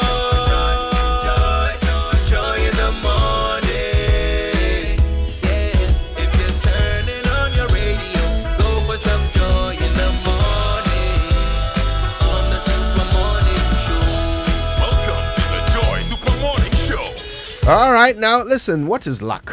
For many, luck is that glorious moment when you find money in your trousers right when you're broke. For others, luck is being picked out of a crowd for a reward. Now, for the guys that are the luckiest, luck is a life-changing event, and they believe that everyone deserves a shot at it. Luck is coming with prizes so exciting that they'll make your head spin. If you want to be the luckiest, dial *712# and get your ticket. The more you buy, the better your chances of winning. And remember, when you hear that catchy jingle, it's your cue to pay attention. It could be your lucky day. Luck is on its way to you and your community, so stay sharp. The luckiest. Luck is everywhere. So, what were you thinking about before you picked that LPM? Don't answer. It's just a question. And before he picked the LPM, what was he thinking about? Before I picked, not pricked. That's why I said don't answer. Anyway, are you ready to turn your dreams into reality? Don't just dream it. Own it with a loan from Fidelity Bank. Dreaming of a new home? Own it with a Fidelity Home Loan. Dreaming of a brand new car? Own it with a Fidelity Auto Loans. Dreaming of getting the latest phone, TV, fridge, furniture, laptop, or gaming console? Own it with a Fidelity Consumer Assets Finance. Dreaming of expanding your business? Make it a reality with our business loans. Fidelity Bank is offering flexible loans to businesses, salaried workers, and self-employed at competitive fixed rates. Dial 0800 003355 or visit any of our branches nationwide today to turn your dream into reality with a Fidelity Bank loan. Terms and conditions apply. Fidelity Bank, believe with us. Now, in these times of high electricity tariffs, build-free solar hybrid air conditioners is the air conditioner that you need to save your cost of electricity, which is quite high. Build-free solar hybrid air conditioners cools your buildings comfortably with very low energy consumption. The amazing part, this is the amazing part. The air conditioners are built with the latest German technologies that gives you 80% more savings. It's not just 80%, it's 80% more because the air conditioner itself is low energy consumption on electricity bills for using your traditional air conditioner. Build-free solar hybrid air conditioners comes with a 6-year warranty and free after-sales servicing for an entire year. Please call us on this number 0531 1009 15 0531 1009 15. Bill free is cooling for the people at lower electricity billing. Now, if you're wondering where to hold your strategy planning meetings, your board sessions, or your staff retreats, there really is only one venue. It's the Safari Valley Resort. Now, think of the green, serene environment, accessibility, meeting room capacity, flow and layout of space, room flexibility, quality of equipment, staff, and of course, first-class catering services. it's got to be Safari Valley, your number one choice. Call Safari Valley Resort on 0596 914 394. Safari Valley, bringing you closer to nature. So which bank in Ghana is always at your service? Omni Basic. Which bank is ready to assist you with their 24-hour state-of-the-art contact center? Omni Basic. Which bank is Ghana's fastest growing corporate bank and bank of the year 2023? Omni Basic. Thank you. At Omni Basic, we're always at your service, so call us now on 0307 08 6000 or 0302 758 555, and then on toll free 0800 100 790, or visit any of our branches nationwide to open an Omni Basic bank account today and enjoy exceptional customer service. Omni Basic at your service. Now, do you have a game-changing, innovative business idea or project that can impact society? This, ladies and gentlemen, is your moment. Total Energies presents the 4th edition of the Startup of the Year Challenge. This year, we are looking for 3 winners. The best entrepreneur, also known as Innovap winner, the best project or innovative business idea, exemplifying recycling and minimizing waste. We call it a Cycle Up winner, right? And the best project promoting or relating to sustainable and affordable energies. That's the Power Up winner. Now, when you break down the Power Up category, there are 4 additional projects that will be identified and selected by an international jury that will be giving special recognition for that. Don't wait any longer. Apply now. startupper.totalenergies.com for your chance to win financial support, professional mentorship, and the spotlight for your project. Terms and conditions apply. #Total Energies. #StartUpper Challenge. Now, every time we eat, food and sugars get trapped between our teeth, leading to tooth decay, gum disease, and in some cases, foul breath. Brushing your teeth every morning and night with Pepsodent Cavity Fighter gives your teeth the protection they need, leaving you with 10 times stronger teeth. Pepsodent Cavity Fighter is fortified with pro-fluoride and micro-calcium ingredients, sealing tiny and invisible holes in your teeth. Now, this prevents cavities, keeps your teeth strong and your mouth healthy. Pepsodent Cavity Fighter, maximum cavity protection, 10 times stronger teeth. Now, after 25 years, educating everyone to brush day and night, Pepsodent is recommended by the Ghana Dental Association. You can get it at any shop near you or call the customer care center on this toll-free number 0800 2030.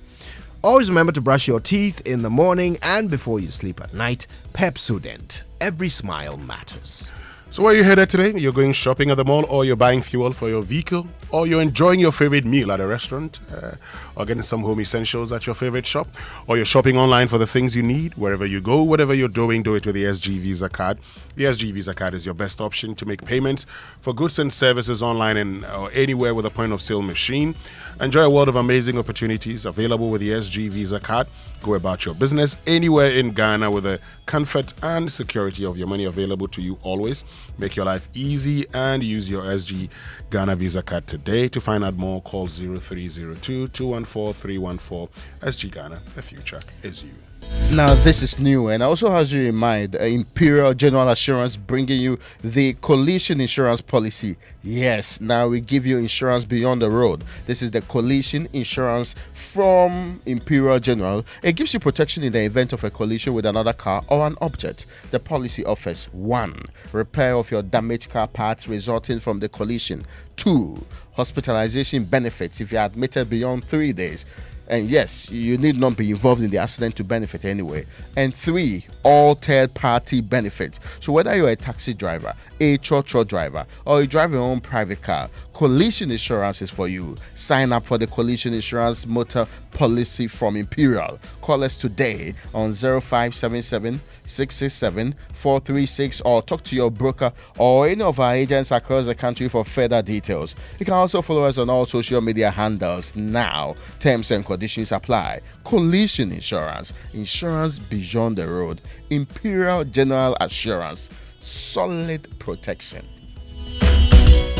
All right, now if it's football you want, DSTV has it all. All the leagues, all the cups, all the matches live in HD. Watch more Kudus at West Ham, Mbappe at Real Madrid.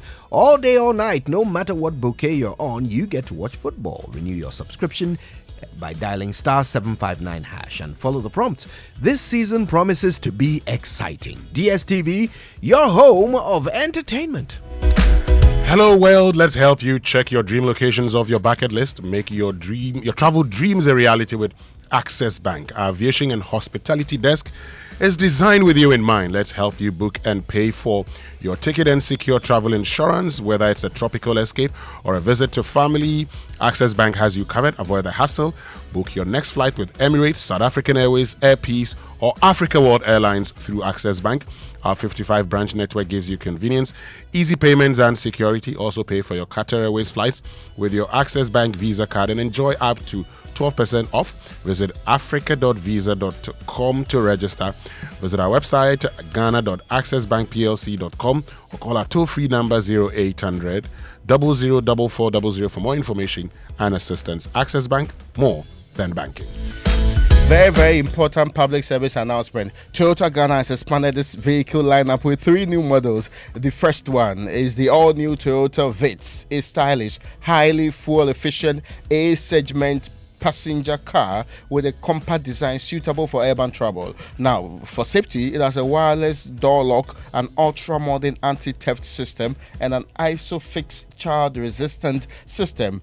The next one, Toyota Urban Cruiser. This is a C-segment crossover SUV, and this features a robust design, advanced technology with a 3-spoke urethane steering wheel. Now, a 4.2-inch TFT, a touchscreen audio display with a USB, Apple CarPlay, and if you are wasting, Android audio connectivity. Also, the new and luxurious, yes, the new and luxurious, that appears in my dreams all the time, Toyota Land Cruiser 250 Prado. This boasts cutting-edge features like jam-protected power windows and audio, telephone, and voice recognition so that I can engage the masses.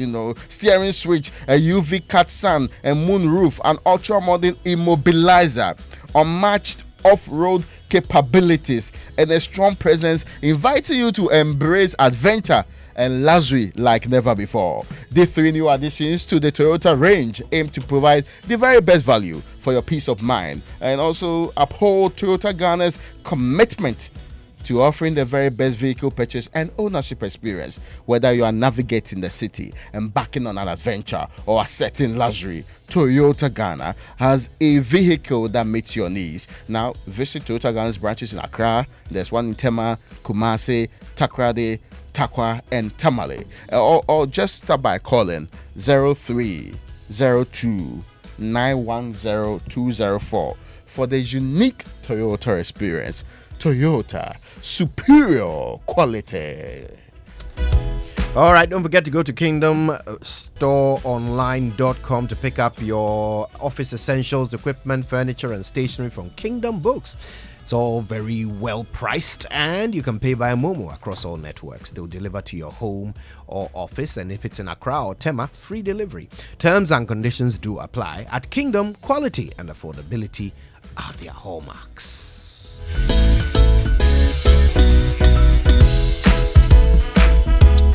All right, well, you know what it means. It's time now for us to take some messages, and then we bounce back with the Joy Sports Center and your birthdays. Stay where you are.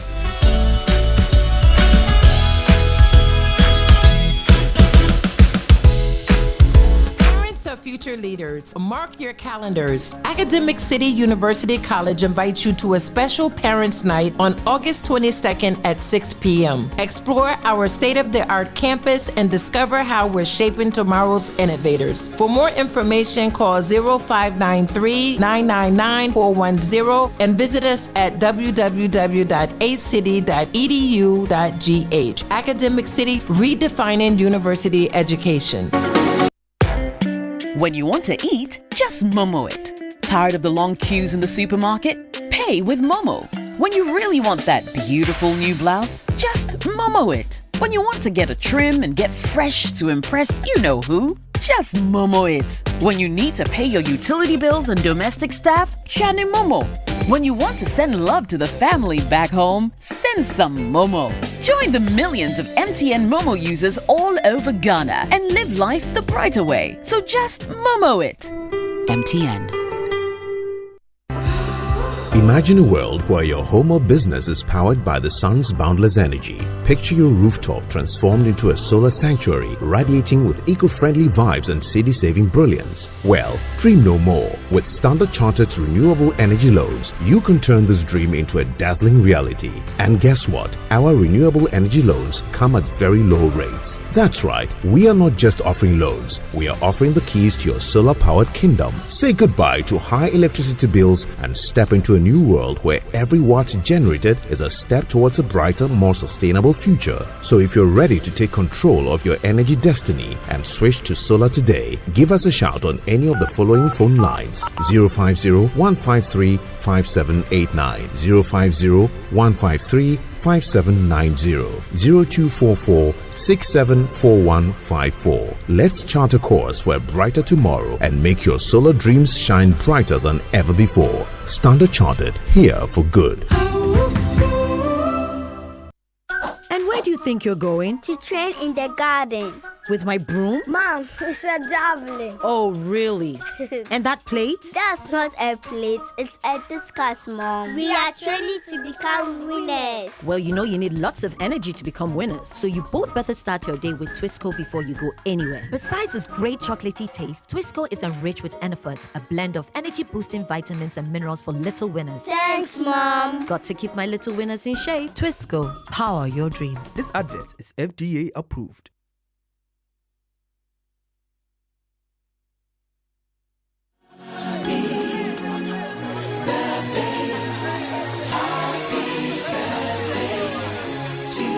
Alrighty then, happy birthday to everybody celebrating their day today. Birthday messages on the Super Morning Show are brought to you by MTN, everywhere you go. And Bank of Africa, the African bank with global reach. Bank of Africa, as strong as a group, as close as a partner. Let's see whose birthday it is today. This one says, happy birthday to Letitia Oredu, Yabo of Stanbic Bank Achimota Mall Branch. More blessings and favor in the years ahead, from Amatama Close CEO, Food 101.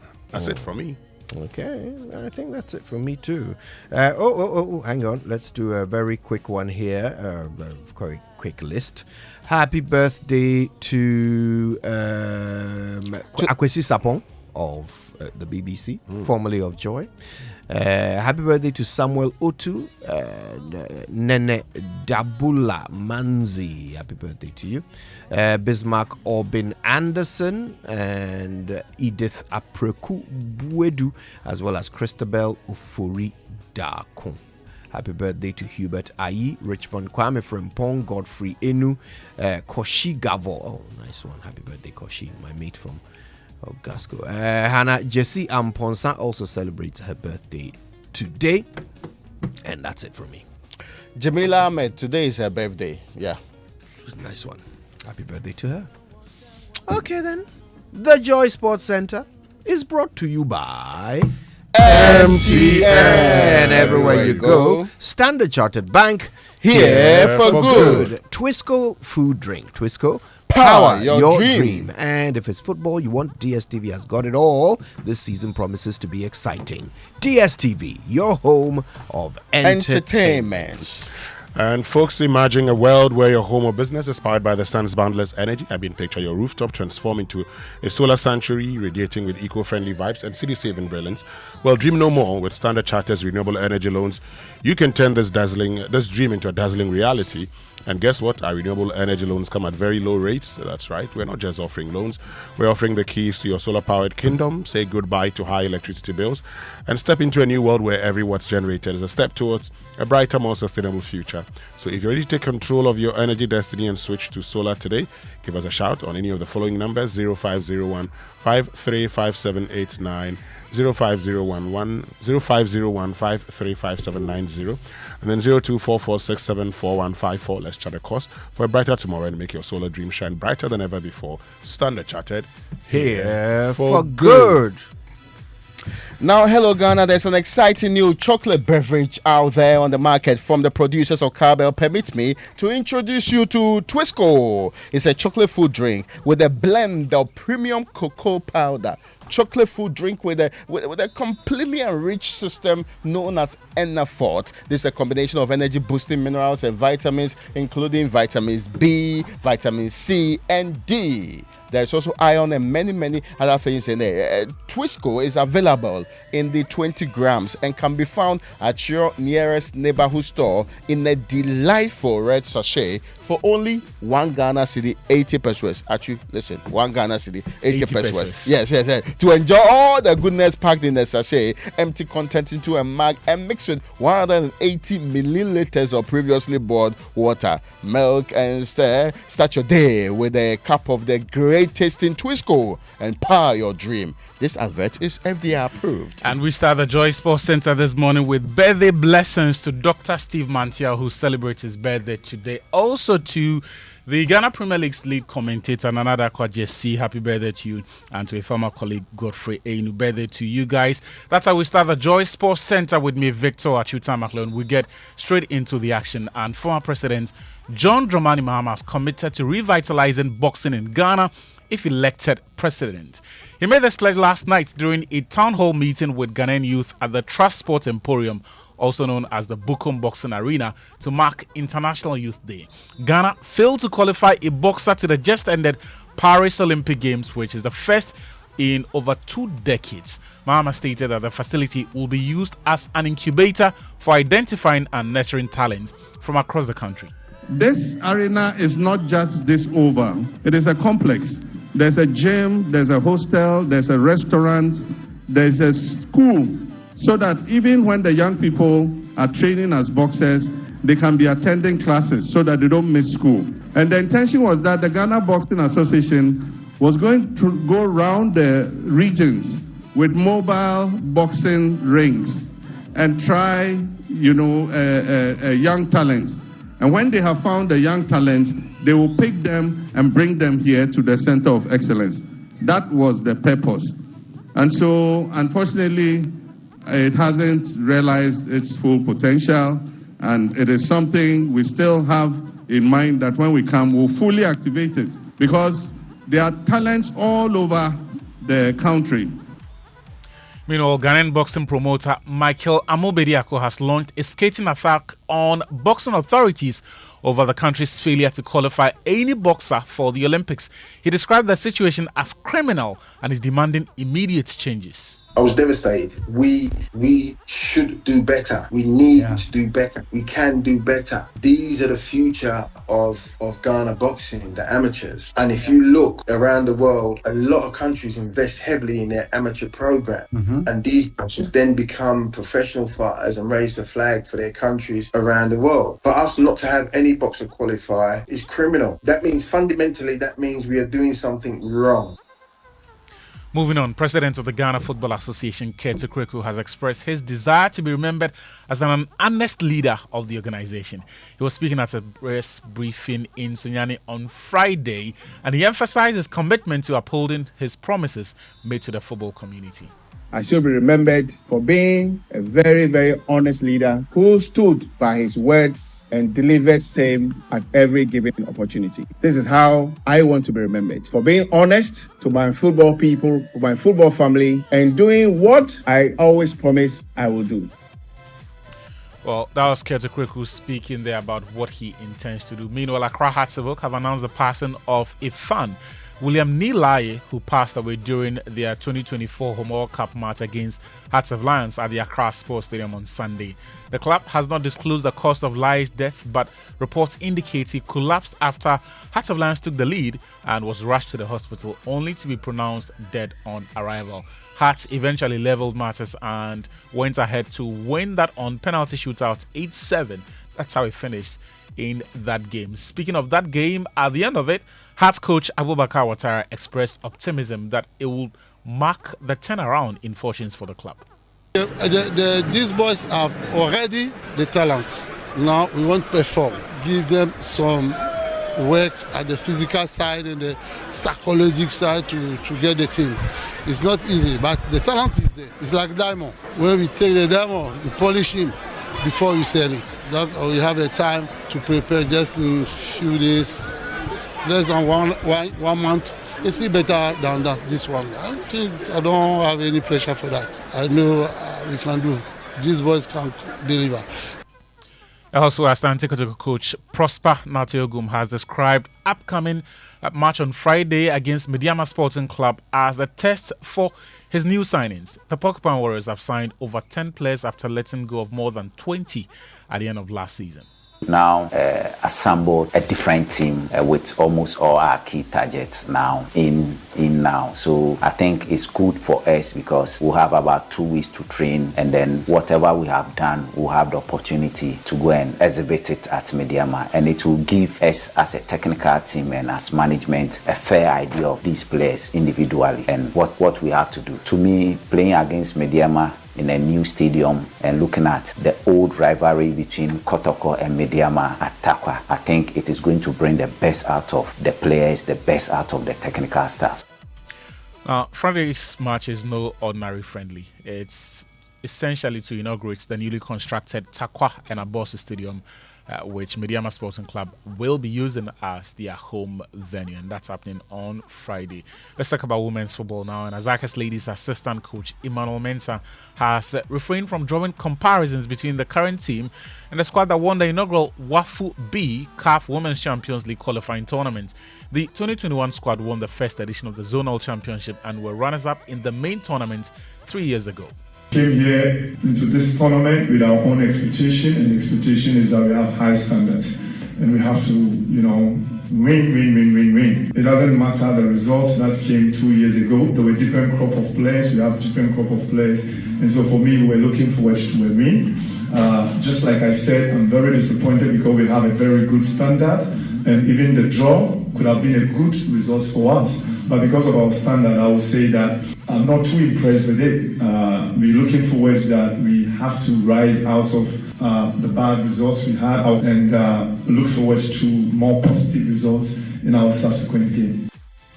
Well, that draw he was talking about was with Burkina Faso's Omnisports Etincelle on Sunday. That was the first game of the WAFU B qualifiers for the CAF Women's Champions League. Tomorrow, they'll be in action again when they take on Edo Queens of Nigeria in their second Group B game. Elsewhere in Europe and in England, Ghanaian midfielder Thomas Partey reminded Arsenal fans again of what he can offer when fully fit in their 2-0 win over Lyon on Sunday in the final of the Emirates Cup. Partey is 31 years of age now and has struggled in recent times with a recurring injury problem, which plagued him for the most part of last season. In fact, he featured only on 14 occasions in the entirety of the Premier League season last term. But his manager, Mikel Arteta, remains optimism that Partey will stay fit this term. Yeah, having our top players playing together and playing at their best is what we're looking for. I think today they complemented each other really good. I think the midfield with Martin worked really well, especially in the first half. So very good, more alternatives and different threats. So that's Mikel Arteta speaking about Thomas Partey and what he brings to the team. Still in matters relating to North London, one of his biggest products is Harry Kane. He has backed Dominic Solanke to succeed at Spurs after joining from Bournemouth. Solanke signed a 6-year contract with Spurs and was introduced to the fans before their 3-2 loss to Bayern in the pre-season friendly at the Tottenham Hotspur Stadium on Sunday. Dom's a great player, plays with high intensity, high speed. For sure he's going to get chances in this team the way that Ange plays, and you saw that again today, two top teams going at it toe to toe, and I think it's a really good signing. So I see him in the dressing room there and I just wish him all the best, and of course I hope he has a great season. £65 million, that's how much Spurs paid to sign Dominic Solanke from AFC Bournemouth, but I'm sure they wouldn't care if he starts scoring. Brentford have also signed former Liverpool winger Fabio Carvalho in a deal worth over £27 million, including add-ons. He's 21 years of age and he spent last season on loan at RB Leipzig and Hull City. He joined on a 5-year deal with an option to extend for a further year. Meanwhile, Real Sociedad midfielder Martin Zubimendi has rejected a move to Liverpool. The Reds are the only Premier League club yet to make a summer signing, with the Premier League set to start on Friday. But yeah, that's the reality of Liverpool. And then the Joy Sports Centre with me, Victor Achutamaklo. There's more to come on the Super Morning Show.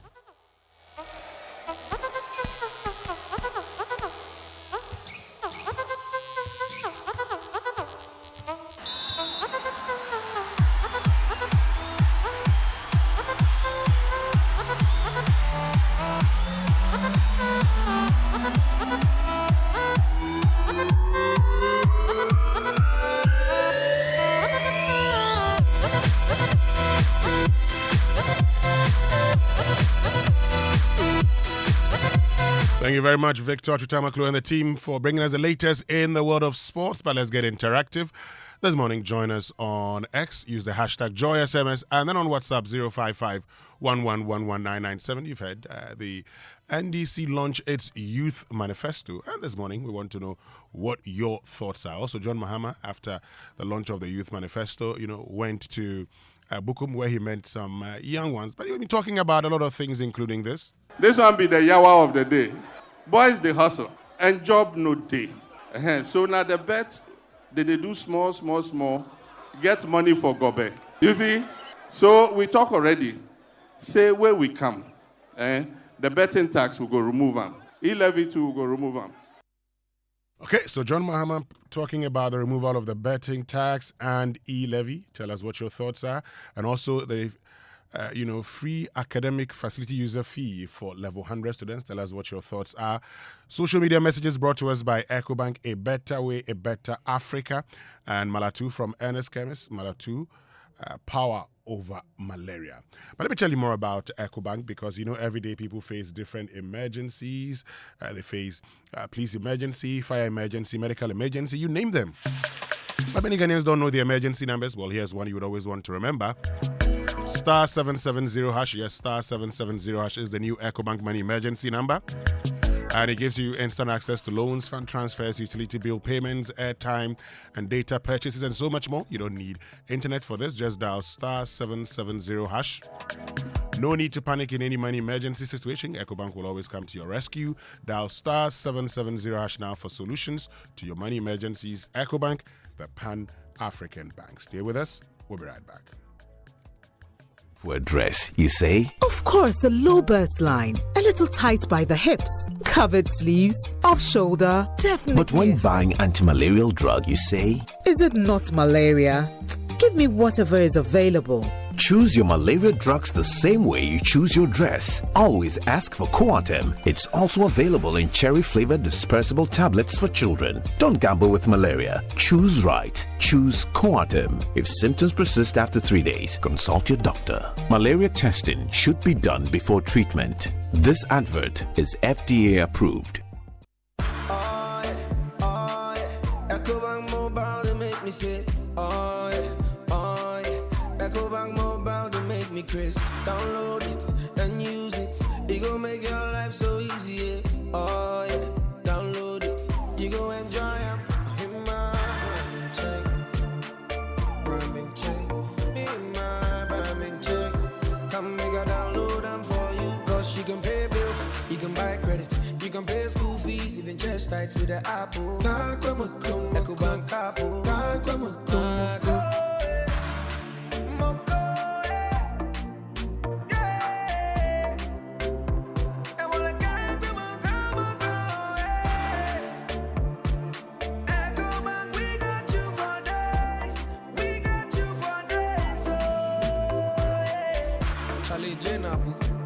Life is easy with the EcoBank mobile app. You can pay your bills, transfer to and from mobile wallet, virtual card creation, transfer to other banks, express account opening, scan and pay, express cash, all at your fingertips with the EcoBank mobile app. You know, it's 5-star life with EcoBank.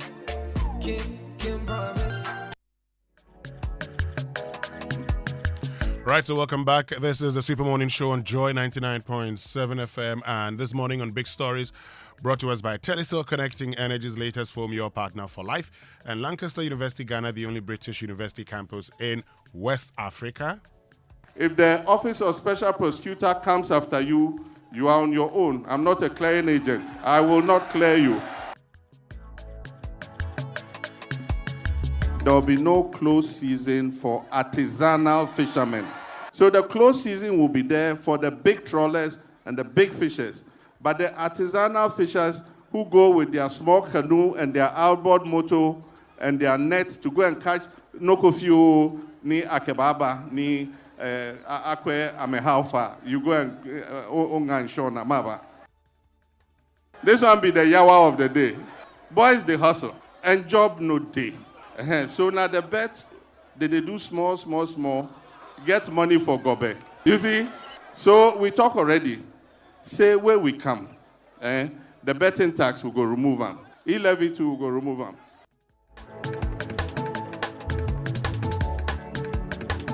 For all university entrants into level 100, you are not paying academic fees. He will set up the National Youth Employment Bureau under the National Youth Employment Agency, especially in rural areas, offering incentives to encourage them to accept postings to underserved areas.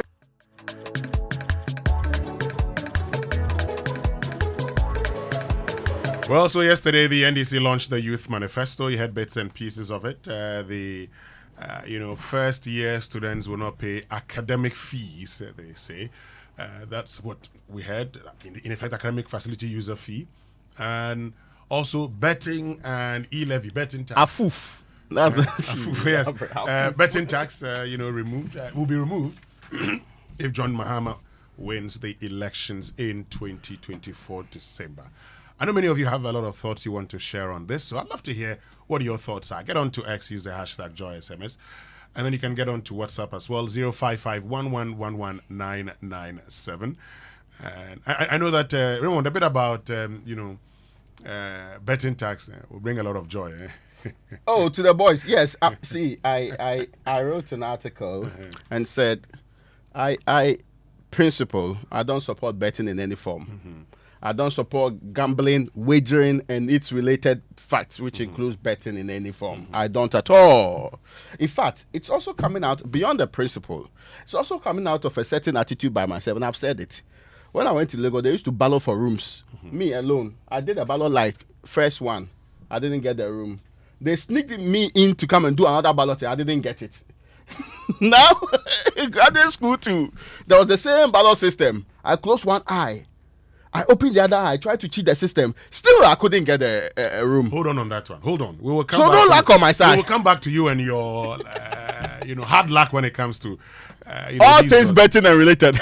But are you ready to be the next millionaire in town? The Telecel More Money promo is getting exciting. 2 lucky winners have been rewarded at Medina and half in the weekly draw. So what are you waiting for? 1 million Ghana Cedis grand prize is up for grabs. And it could be you. Simply reload your mobile using your Telecel cash wallet and be part of the daily and weekly draws where you could win up to 30,000 Ghana Cedis every week. Purchase airtime or data using your Telecel cash wallet and double your chances. Making payments onto your fixed broadband also gives you a chance to be the next millionaire. The more you reload, the better your chances of winning in the Telecel More Money promo. To opt in for free, dial *500# or send WIN to 500 or visit the Telecel Play app. This promo is regulated by the NLA and the Carters Lottery platform. Terms and conditions apply. Telecel, connecting energies. Now picture this, you are lying in bed after a long day seeking comfort and relaxation, but still you are met with a mattress that sags beneath you, a reminder of shortcuts and compromises. Your comfort and well-being should have never been compromised. That's why we at Latest Form prioritizing quality above all else. Step into our showrooms and experience the difference for yourself. Our high-quality mattresses and furniture are crafted with your ultimate relaxation in mind. Picture waking up refreshed, rejuvenated, and ready to take on the day. That's the Latest Foam promise. Invest in your well-being. Choose Latest Foam, otherwise you do yourself. Oh, Latest Foam, your partner for life. Visit us today and sleep better tonight. Call us at 0302 231155 or 0322008499 or visit us online at latestformghana.com. Right, so now time for the Joy Business Minute, brought to us by Consolidated Bank Ghana CBG. We stand with you. Anointed Electricals, the generator experts, and build free solar hybrid air conditioners, superior cooling with lower energy. Hello, welcome to the Joy Business Minute, brought to you by Consolidated Bengana. We stand with you, Anointed Electricals, the generator experts, and build-free solar hybrid air conditioners, superior cooling with lower energy. Finance and accounting firm Deloitte Ghana is raising concerns that the country's debt in relation to the size of the economy target could be disrupted after exit from the IMF program. Prices of petroleum products are likely to decrease from the middle of this month. That's if the city's good run is sustained. Meanwhile, senior finance lecturer at the University of Ghana Business School, Dr. Benjamin Amwa, has said that until the fundamental issues of import are dealt with, the woes of the exchange rate will deepen. And Israel's credit rating has been downgraded by Fitch Ratings after the agency cited concerns around the ongoing war with Hamas and geopolitical risks. And that's the Joy Business Minute, brought to you by Consolidated Bengana. We stand with you, Anointed Electricals, the generator experts, and build-free solar hybrid air conditioners, superior cooling with lower energy.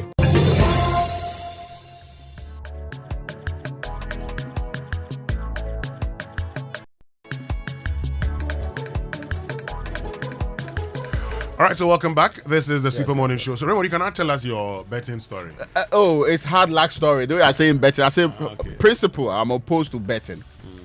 But first, every time I try to engage in anything that has to do with, lottery, picking out of a hat and all this, I always get it wrong. So that's why I don't try any of those things. But I do not feel deep within me, and I wrote an article on it. I wasted. Let me give you quotes from the article I wrote. I wrote some time ago. This is 2023, August 16. Oh, today is August what? Yeah, barely a year ago. Examining Ghana's betting tax, a critical evaluation in a global context. Some of the arguments I was making is that, yes, we know in the US, they do tax betting winners and gambling winners. The opposite is largely the case in the UK.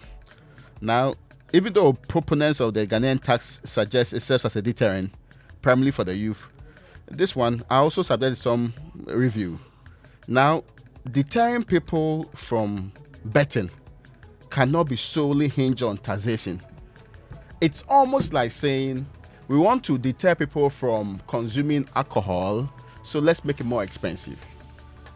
I have not seen the data in relation to this, but elsewhere, it has not prevented people from engaging in betting. So I don't think the deterrence argument is even a strong one. In any case, you are dealing with 10% of the winning anyway. Winning is a result of engaging in the act. They engage before they win. It's not as if it's a very high expensive thing. Do you get my point? Mm-hmm. And low risk engagement. When people do the betting, because they know they can get money quickly, and sometimes they do the calculations. In all states that have tried to do deterrence, they introduce rules like a certain age limit on betting, like a certain engagement limit. So they say, for example, you cannot use your bank card to do the betting to a certain tune. So let's say 50,000, 60,000, and it requires a certain review. If it is presumed that you are getting addicted to betting, you are referred to professionals for help. These are prudent ways, and I'm not saying when you tax something, it's not a deterrence measure. I'm saying the evidence over the world is that taxing betting winners has not yielded that deterrent effect. So I'm not sure why it will be different in Ghana. Since we said we implemented this last year or so, Winston, do you know anybody who was previously into betting? Or if you want to quote my dear friend Isaac Kofi J. Minta, he says investment. If you want to actually, do you know anybody who was previously engaged in investment? But do you think that the betting tax was actually to deter people? Yes, that was the first argument made. And it was the argument made by people. Oh! But I am not sure that is the argument made by GRA. No, but said GRA, they did not introduce the tax. Yes. It's government officials, it's a policy maker. But the policy maker, yeah, in introducing the tax, introduced the tax in consonance or in conformity with the principle on earnings, that when you earn, you must pay. We can have the conversation about. Okay, no. At what level do you have to pay? I will come to that particular principle too, of whether this being an income ought to be taxed. First and foremost, so I've dealt with the deterrence issue. I believe that education and awareness programs combined with responsible gambling measures could provide more effective tools to address the issue of deterrence without stifling an entire industry. That was my argument when it comes to Raymond, you know what we're going to do? Hold on. I mean, we'll come back to this We argument. should We should hold on. Yeah, I want to hear from you, proponents of the tax too.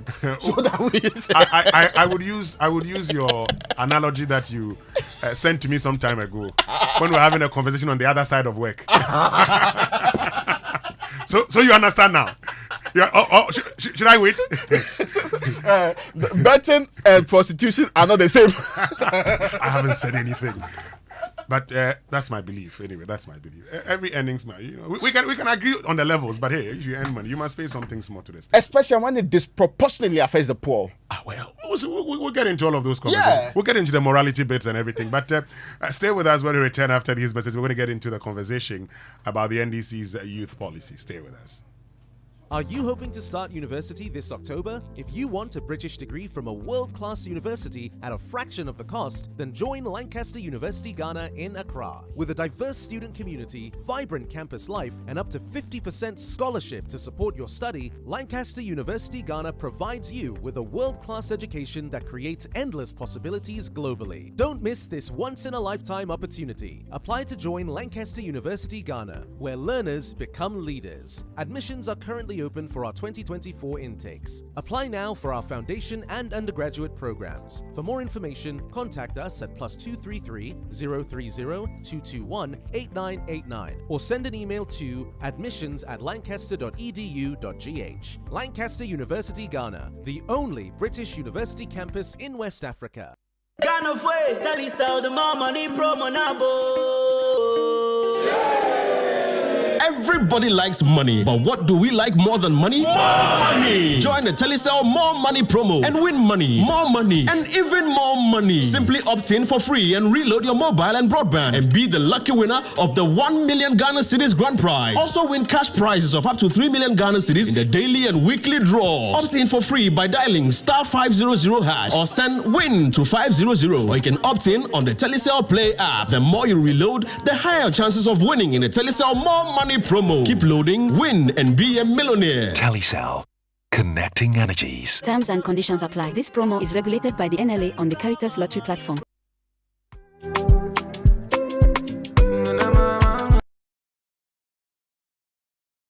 Exciting times indeed. No need to stress about always using your laptops or desktops to get news on your favorite news portal, myjoyonline.com. Life becomes easy with Joy. We've got you covered. Simply go to your app store on your mobile phone and download our new My Joy Online app, conveniently designed to enhance your reading experience. Watch and listen to your favorite MGO shows and stay updated with our political, entertainment, sports, business, lifestyle, and research stories. Joy News, independent, fearless, and credible. Exciting times indeed. No need to stress about always using your laptops or desktops to get news on your favorite news portal, myjoyonline.com. Life becomes easy with Joy. We've got you covered. Simply go to your app store on your mobile phone and download our new My Joy Online app, conveniently designed to enhance your reading experience. Watch and listen to your favorite MGO shows and stay updated with our political, entertainment, sports, business, lifestyle, and research stories. Joy News, independent, fearless, and credible.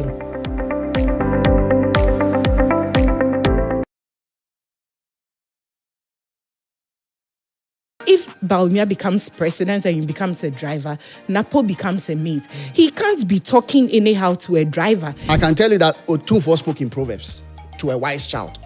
And what he spoke in Proverbs, he expects his grandson to understand. Okay. You are singing everything. I can see if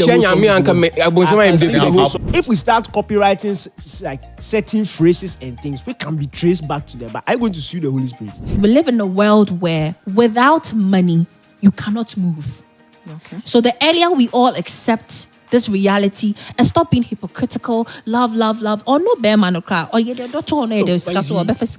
you have the option to choose a PhD in Ghana and an American passport, what would be your choice? So you are expecting me to sit here and say I'll choose PhD over foreign passport? Why would I want to do that in this Ghana and in this economy? It's not your original source. You are looking at having seconds and someone else.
Minutes or so, I've been catching up on my emails and my correspondence, and I've noticed that the data that I bought 3 weeks ago, 90 something gig, it's almost finished. This, I've been complaining about. Let me tell you my story. So I used to buy 399 for 170 or so gig. Mm-hmm. Then they took the decision that they are reducing the amount of money I pay. So from 399, they brought it to 350. I remember. Then there was corresponding reduction in the data. Not from corresponding. Okay, no, did I say corresponding? You said corresponding. Disproportionate reduction from the 170 something gig, 182 gig, to now 92 gig. Now they halved it, but when it comes to the amount I was supposed to pay for it, they only reduced it by 49 cedis. From the 399 to 350. Kojo, recently I've realized something. hardly a week ends without me having to renew the 350 that I pay for data.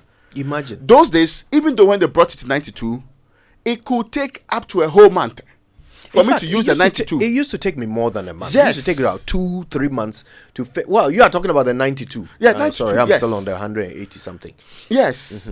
Okay, yes, it's true. The 180. It used to take about 2 to 3 months. 3 months. Then I plan for it. So I know that I'm buying for like a quarter, this amount, and I'm settled. I'm not going to be buying again. Now, the 350 is not enough for a week. And I'm doing this week as an example.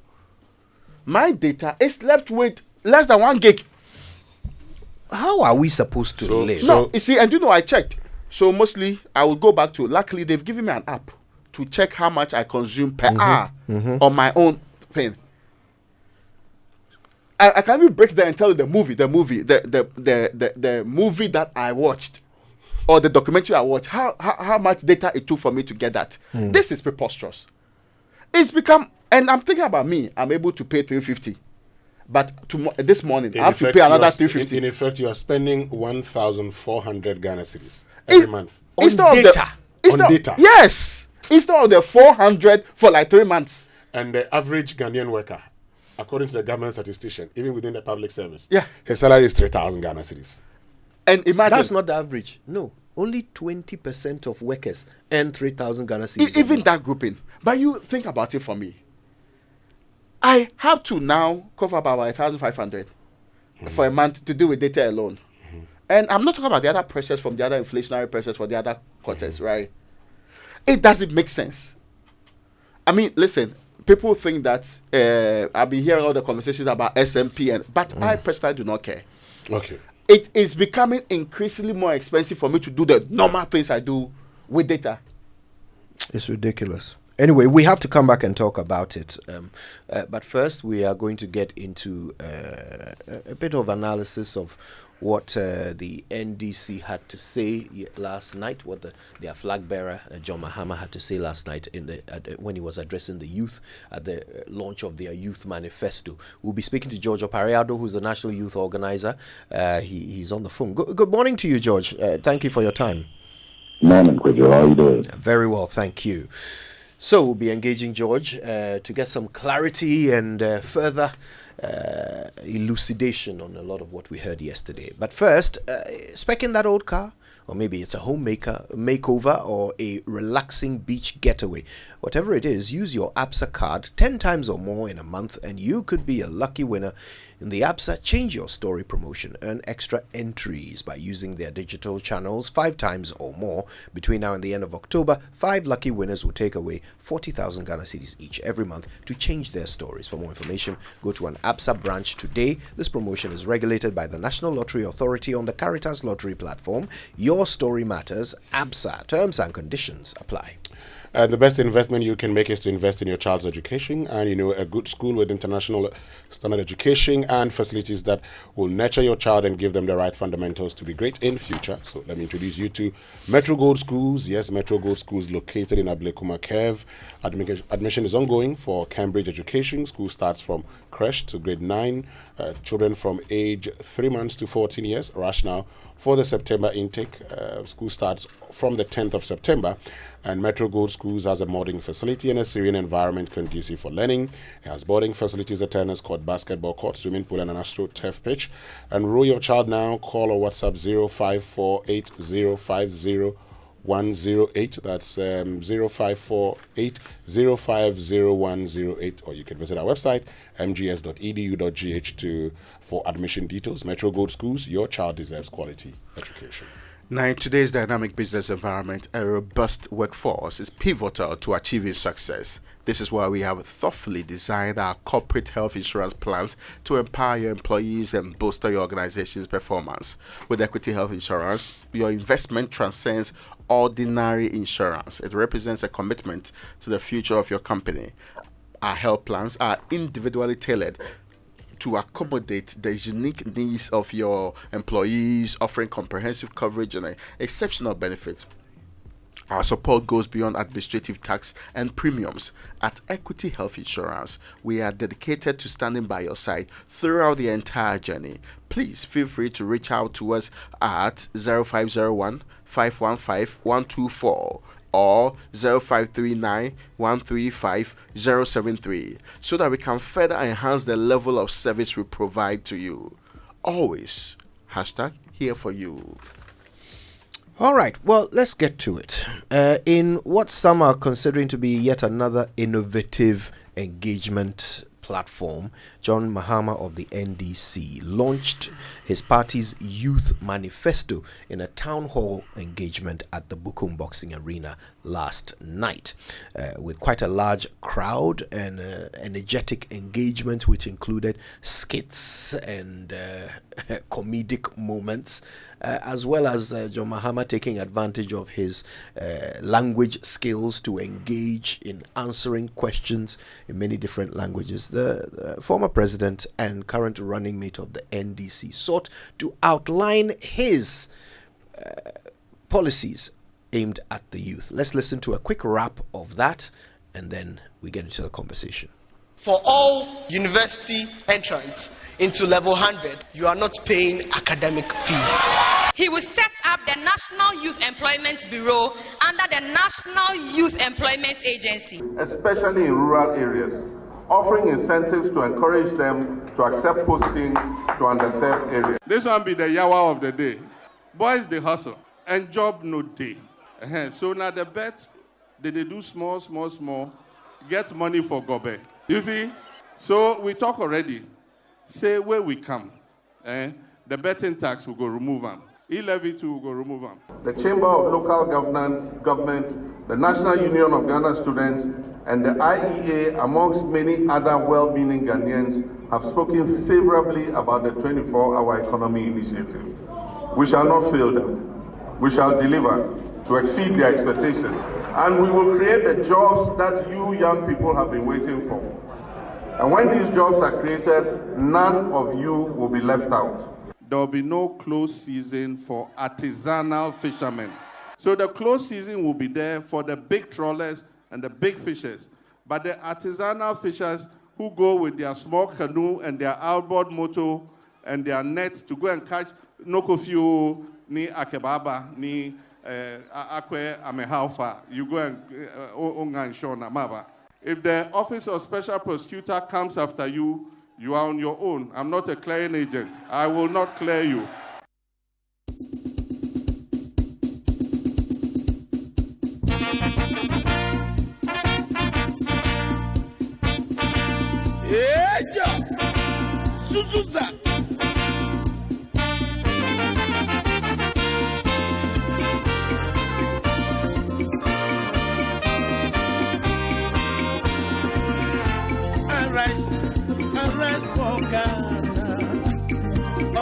Of the land, for weather and seek your future.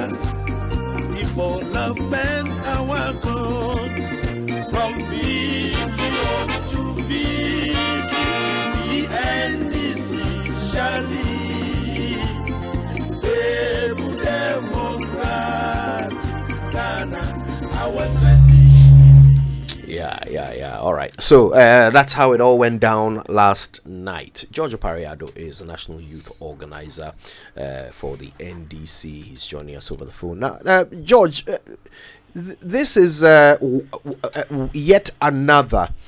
Let's call it innovative, because it's not the norm, is it?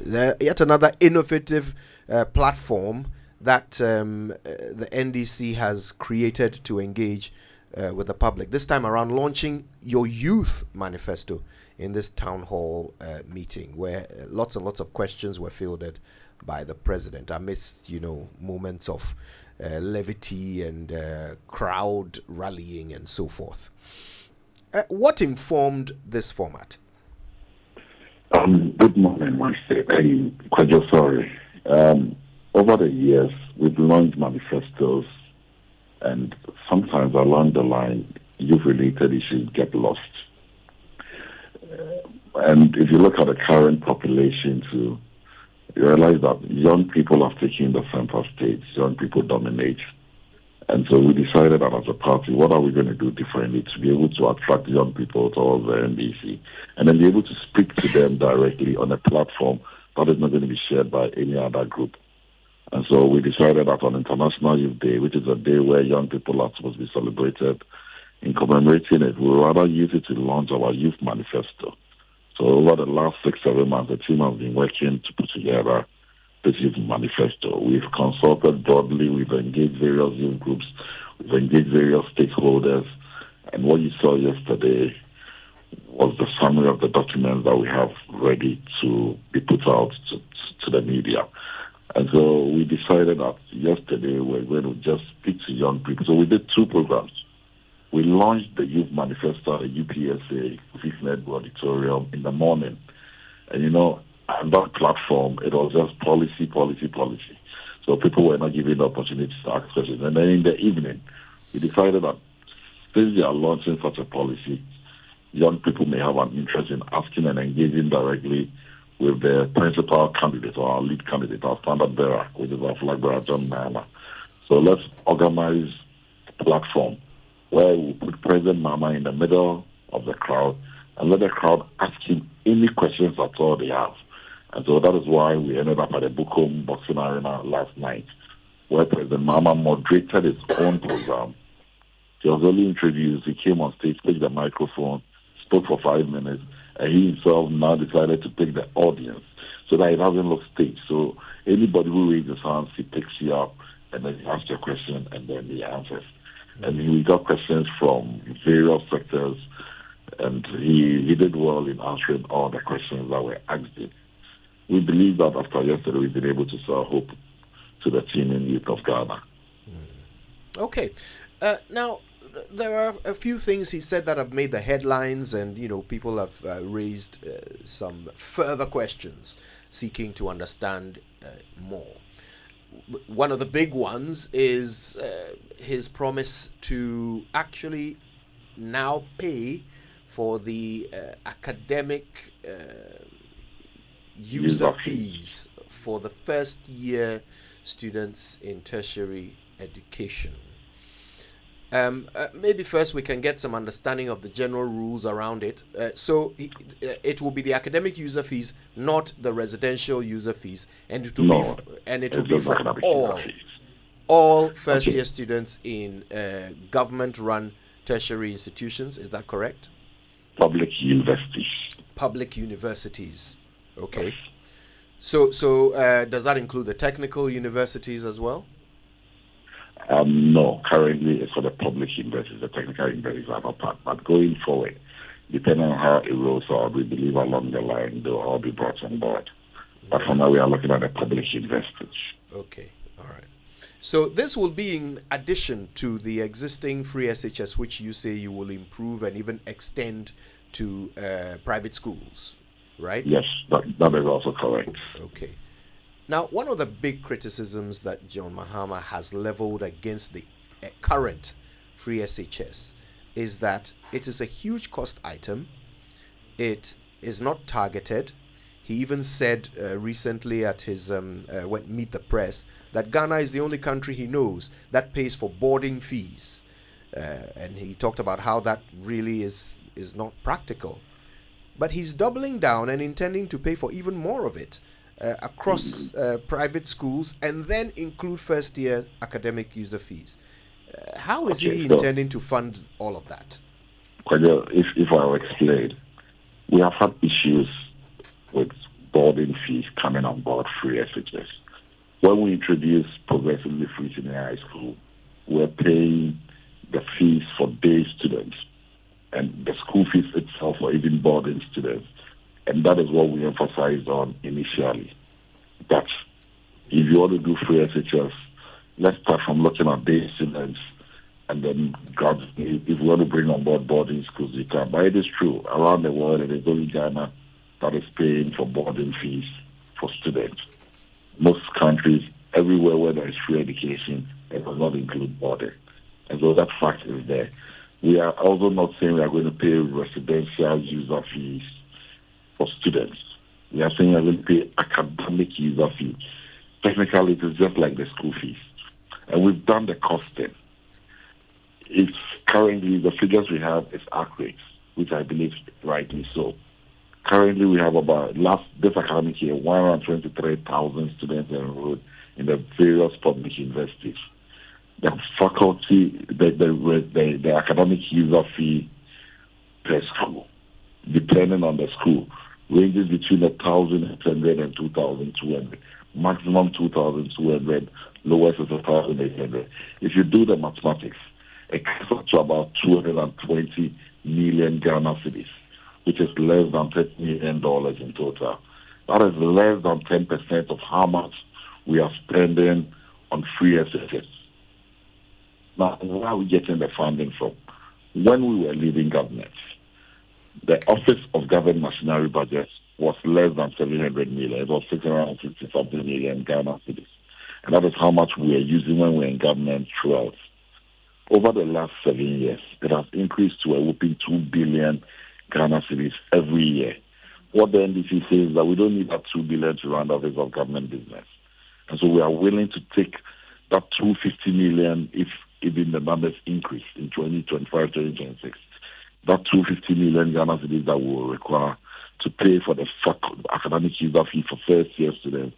That is where we are going to get the money from. We are going to take that money off that, because we are not going to use that 2 billion that the government is using to pay for necessary things at the presidency. And so that is where we intend to find the funding from. And the rationale is this. The transition between SHS and university is becoming a problem for most students. In the last few months, I believe we've seen many times brilliant students whose results are displayed on social media for help. For every student to be able to register at a public university, the first thing is you have to pay your academic user fee before you are even able to register and get onto the portal and register. And then the hostels, or if you are not in residence, you don't go and pay the residential user fee. And then the faculty fees are paid later on. The biggest chunk of what they pay, apart from the hostel fee, is the academic user fee, which is what you require to register. And so government wants to make the transition. The child has been going to school from secondary school for free. Now he's transitioning into university, and you're asking him to pay fees. Some can pay, but not everybody can pay. So let's make the transition smooth. For the first year students, let's absorb that amount and support them so that they can enter. When you enter, you can now access the Student Loan Trust Fund Plus. And until you become a student of the school, the law that regulates the trust fund only supports students of tertiary institutions. And so if you are not able to enroll to become a student of a tertiary institution, you are not able to access the fund. So if we even ask you to go and access the fund, because you are not a student yet, you can't access the fund. So let's help you to become a student. And then when you are moving in second year and you are still poor, you cannot pay, then use the loan that you are accessing to pay the academic user fees. And so that is the rationale. Right. So that the transition becomes smooth for all the students who are struggling to, right after secondary school, there is no money. And, it even becomes more dangerous educating them at that level and leaving them to hang in a system. So talk us through, the thinking that led to this, the decision to provide this social intervention. I mean, currently, how many students get admission and fail to turn up because they cannot pay academic user fees? How many students lose their opportunity to go to a tertiary institution because of academic user fees? A lot more. Yesterday, we showed a documentary titled Voices of the Future. I'll even be glad if JFM will ask us to bring it to them so you can also play it on your airways for us for free. We spoke to a lot of young people who have finished secondary school, but because they are not able to pay their academic, or they are not able to pay their fees to get into tertiary, they are still home. And we also did broader consultations with TEU, UTAG, the various MOOCs, the various SRCs, TAG, the various student groups. And speaker after speaker, engagement after engagement, one of the things we realized was that a lot of students are getting admissions, and a lot of students are not signing up because they are not able to afford the fees. Because of, and mind you, Kwaje will be honest, the economic condition in Ghana has moved from bad to worse, and every single day gets bad. Yeah. And so this is why, and this is what he informed us. So initially we were thinking of, okay, why don't we use the student loan trust fund? Let the students apply for the student loan and then use it to pay. Then we realized that there is a limitation on the law. You can only access the fund or the trust when you're a student. And when you gain admission, you are not a student yet until you satisfy the requirement of paying the fees and then going through the processes to register to become a student. And so that is where the limitation is. So there was even another school of thought that said that, why don't we then change the law? Or we only have the opinion that we can only come into government before we can change the law. And so maybe, just maybe, and this is from on top of my head, maybe along the line, when the policy takes over, we are reviewing it somewhere in the future. It could be that we will even be reviewing the STLS plus law so that once you gain admission, whichever way works, even though it's a bit absurd, but I believe along the line some reviews can take place. But for now, we need to facilitate them to become students, and that is why we intend to support them. Because once you pay your academic user fee, the portals are open for you to be able to register. And so that is what we want to encourage. Okay, I was asking how many. You said a lot, but I mean, what I am not able to give you a figure. But is there actual data that you could share with us the, later? Is there actual data that you could share with us later? You know, some actual studying that was done to determine what these numbers are, for which reason this policy was necessary. I could find the data for you. It shouldn't be a problem at all. That would be great. Now, George, you've talked about some of the alternatives you considered and discarded before you settled on paying the academic user fees. If indeed just amending the law would solve the problem, why not promise that instead? Because if you do win power, you could amend the law. Why not simply promise and that? I'm saying that amending the law, I told you that amending the law may sound a bit absurd. How do you identify somebody as a student? The person must be enrolled first. If I offer you a simple law of contract, an offer doesn't signify acceptance. So if I offer you admission, you must accept it. And by accepting it, you must carry out the condition. So if I offer you admission, and then I add a scholarship to it, you're not a student yet. The law says that you must be a student to access the trust. And so there are technicalities around it. And I believe these that are public institutions, are they not? These are public universities. How difficult will it be to simply tell them, once a student accepts the offer, do not take any money from them until their loan No, but arrives? I'm saying that the Student Loan Trust Fund is an entity on its own. They have its own legal framework. Those are matters of law. So it has its own legal framework. And for you to be able to access the trust, you must be a student of a recognized university. And the university's processes are that you only become a student when you've registered, when you've accepted the offer by paying your fees and registry. And so we have to look at the two laws and find a way of syncing them together and making them work. But for now, we are preparing a manifesto to win political power. What is feasible at this stage? When policies come along the line, they undergo reviews. When it starts and we realize there are challenges or this is not working right, we can always review. It is not cast in sand and stone. Well, and George, so we can always. Yeah, if you win in December, the next admission to public universities will be in September 2025. That That's gives not you entirely 9 true. months. Please check. It's not entirely true. The calendar has changed. Some admissions are done earlier. And you realize that even at the universities, they're doing double track. I'm sure you're aware of that. So when will the admissions happen? Because all I'm saying is that we need to look at the university's law. But mind you, every university has its own law. All the charters are not the same. And so to sync all of them together is more work. It's not something you can do over 2 months, 3 months. It's not feasible. And then you need to also look at the STLS plus law. You understand? So the governing law that governs the University of Ghana is different from the law that governs the university. Okay. So you cannot just put all of them in one book and say that one brush, I'm using to paint all of it. You can't do that. All right, George. Let's bring in Franklin Kujo. He's the president of Imani Africa. Franklin, good morning to you. Good morning, Safuhine. Is it Safuhine or Safuhine? Safuhin. Yeah, it's nice to have you, George. Thanks for the time. Safuhin, but yeah. So we've been listening to George explaining the policy to pay the academic user fees for first-year students in public universities. Before we go on to some of the other things we heard from the flag bearer of the NDC last night, I'd love your take on this particular policy. Positive intervention or not? good morning to your good self and your colleagues and everybody listening. George, good morning. First of all, there will always be needy people, right? You and I'm sure everybody would have been needy at one point of their lives. We are still needy. You compartmentalize need. I'm sure at some point you need something.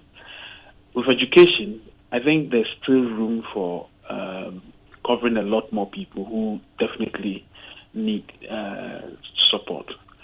My only worry is that there seems to be an internal inconsistency when it comes to the provision of freebies for not just education, but for everything else that maybe the NDC would have had issues with. And indeed, it's good to have issues with a policy that seems to be universal, when in actual fact it can be targeted. And on this, I'm referring to the opposition on the free SHS. The overwhelming call for review of the free SHS policy was a good one. It's still a good one. It's in sync with some of our position that not everybody is poor, right? And so you want to target. How the NEC moved from that position of calling for a review of the free SHS system based on maybe fee payment or maybe even infrastructure and whatever, to now say that, first year, because there is some level of need and there's some level of obstruction to access, would ensure that everybody goes in terms of not paying tuition fee. There's a huge inconsistency there, and I think they need to clarify that. I think that one needs to be clarified, because you see, there's the beauty of having campaign based on policies and ideas, because at the end of the day, you ought to be put on the pedestal, same one that you held your opponents to. So I found it a bit inconsistent, in spite of the fact that people ought to be supported. You know, what I thought should have been done, maybe, this is my suggestion. You know, there's a gentleman called Reginald Sechi Brown. I've hopefully got the name right. He's been on a campaign on Facebook on the cost of books, right? Books, educational books, to the extent that you pay almost 15% if you are buying books, imported books. Maybe within the country, right? There are all kinds of taxes on educational materials.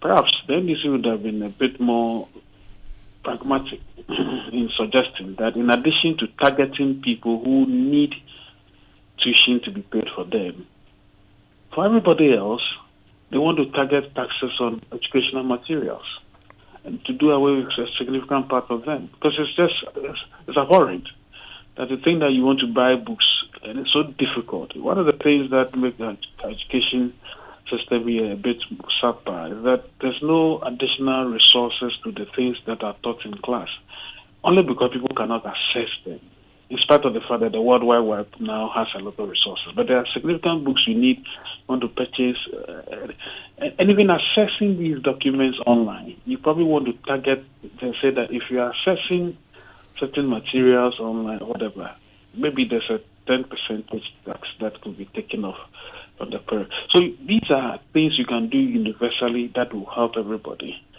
But when it becomes a race to the bottom in terms of how free we want to be free, then it appears that we are tying knots at one point or the other, or at one point, and then trying to free ourselves at the other end. So I think they need to address that inconsistency, and I would suggest that they should focus on in any case, after the first year, what happens? If you help me to get in, and then I get hanged second year, what happens? Maybe the student loans trust will come to my aid. I don't understand. Because the idea is that, but I had one of them suggest, I think Beatrice Annan suggesting that, the first year, the level of the barrier to entry is high financially, so we want to help you halfway. Well, I get in, then what happens? I start looking up to God for the next tranche. I'm not saying no help. Every help is good. But I think the inconsistency question has to be out there. And I think the more pragmatic approach would have been assessing educational materials at some tax rebates rather than this one that appears to be a bit quite inconsistent with their own position on free SHS. I want us to touch on another thing that was mentioned by the former president. Even though I know George might want to take a minute or two to respond to your thoughts, Franklin. But George, let me ask the next question. If you want to address Franklin as well, you may do so. If you would have made me respond to Franklin, everything he said is fine. But for the continuing students, like I said, if Franklin was listening earlier on, you'd have we said that the challenge is for first year because they are not students yet. But once you enroll, we hope that and expect that you enroll to the Student Loan Trust Fund. And then that is where we are going to speak, or we are going to work with the Student Loan Trust Fund to now support and pay the academic user fees once you are on the loan. Instead of paying the loan to you directly, if you are not able to pay your loan, we will now ask you or we will allow you to register and we'll use the loan to offset whatever debts you have with the school. And when there are any differences, then it will be reimbursed to you, the students. Yeah, but so we structure it in that way so that if you are so poor that you cannot pay, then you can access the student loan to support you. Okay, but George, I mean, listening to Franklin, the point I get him making is that as a party that in the past had concerns with the wholesale implementation of free SHS, why don't you embark on a targeted? So, I, Winston Amwa, can pay. Franklin Kujo cannot pay. So Franklin Kujo gets assistance to pay instead of giving I, Winston Amwa, who can also pay, the same assistance. Winston, our challenge with free SHS was not the paying of fees for everyone. Because we are advocating for paying of fees for day students. Our challenge was with boarding, the residential user fees. That is where our biggest challenge was. That is where the huge cost comes from. And in this instance, we are not paying residential. Yes, but I'm asking about targeted means testing, so that those who can afford, can pay, and those who cannot afford pay. Don't pay. People. We have no challenge with that. But now we don't have data available to us. And we will be honest with ourselves. The current economic conditions, you may look at the Zapayado from 10 years ago and assume I'm doing well. But today, very few people you knew were doing well 5 years, 10 years, are doing well today. And therefore, barometer report is there for all of us to see. We are growing poorer by the day. And so you may have assumed previously that I was well off. But clearly today that may not be the case because of the bad economic conditions we all find ourselves in. And that is the reality of the day. Right. Okay, thank you, George. Let's now talk about another answer that the former president gave to a question about the closed season. Now, he said that there will be no more closed season for artisanal fisherfolk. However, there will be a closed season for trawlers. Let's just hear him quickly and then I can ask the question. There will be no closed season for artisanal fishermen. So the closed season will be there for the big trawlers and the big fishers. But the artisanal fishers who go with their small canoe and their outboard motor and their nets to go and catch nokofio, ni akebaba, ni akwe amehalfa. You go and ongan shona maba. Right, there we are. Now, George, I guess the clarity that is required here is around this idea of a closed season for trawlers. Now, as the law stands, artisanal fisher folk are the ones who fish in the shallow waters, if you like. Trawlers fish in the deep sea. Now, the closed season is to allow for the fish to spawn. Now, the fish all come into the shallow waters to spawn at one period during the year. Now, if the former president says that he's going to give trawlers a closed season, that means trawlers can fish in the shallow waters throughout the year except for the closed season. Is this not problematic, bearing in mind that it is illegal for trawlers to fish in shallow waters? But if you had listened to the full audio, you realize that he even spoke about the challenge we have with trawlers fishing in shallow waters. And that has become the norm now. And he even emphasized that they are not supposed to be fishing there. And so they are supposed to be fishing in the deep sea, in the high seas, not in the shallow waters. So he emphasized that point very well yesterday. So why not then just say that you will ban trawlers and ensure that trawlers don't fish in shallow waters?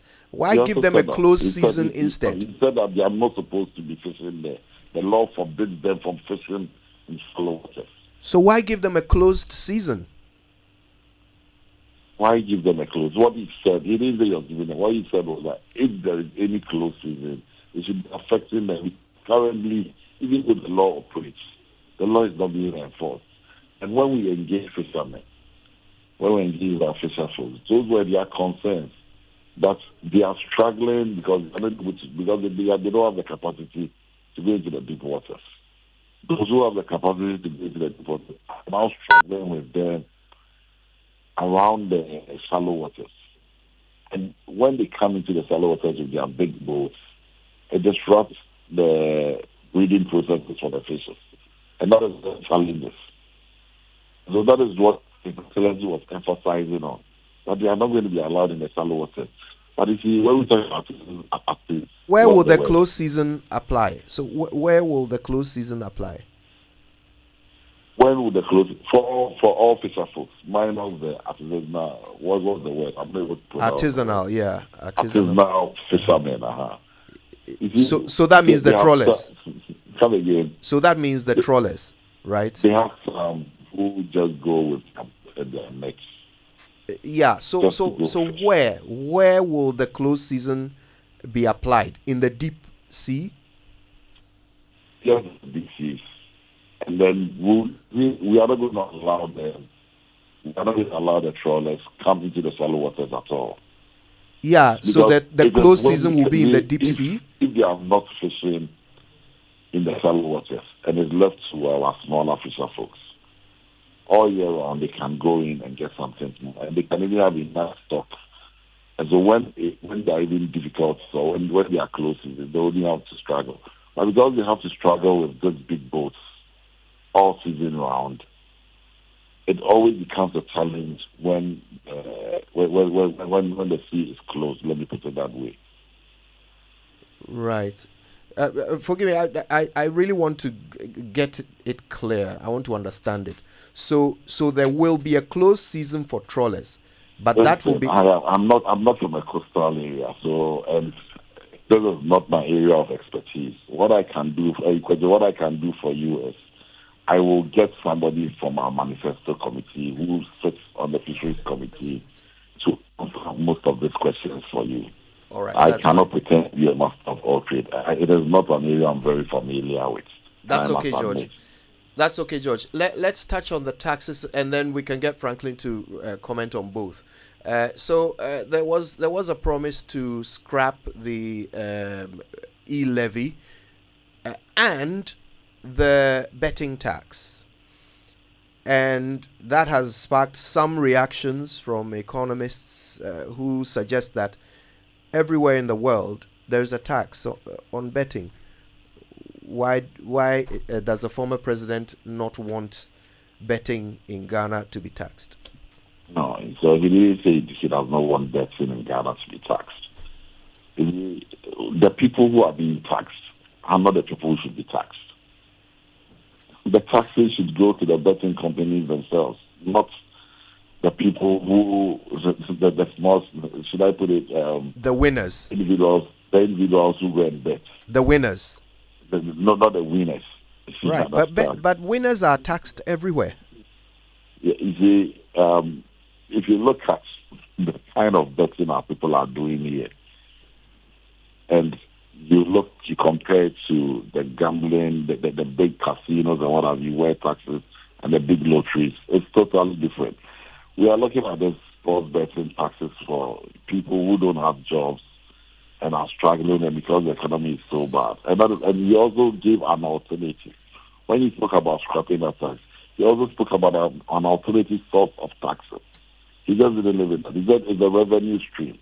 And because they have a contract with the IMF and the World Bank, that tax must come in. So we must be able to find another tax stream to bring on board if we are going to remove this tax. He made that very clear yesterday. And so it's not that we are scrapping it and we are not going to look for an alternative to replace it. He also spoke about the e-levy. And what he said about the e-levy was it was started as a tax that was going to solve all our expectations. So clearly there's something wrong. And I led a demonstration against e-levy in this country. And I remember I said that you cannot tax my capital. And so he also said that we should relook at how the tax is operating. And it's become retrogressive. And that is why it is not getting the results that it needs. And so we are going to find other means of getting those taxes, but not the manner in which we are taxing the people. Okay, Franklin, let's get your impressions on these two issues: the fishing matter and the taxes. Well, I'm not an expert on fish, except that I sold fish for a living at some point in my life, all the way up to 6 form. Some will call that expertise. The fish I sold was dry fish, the river fish you call it. So the ticos, the patatas, and all of that I sold. Wow. It's quite a delicacy. I wonder why people like fish from the sea, by the way.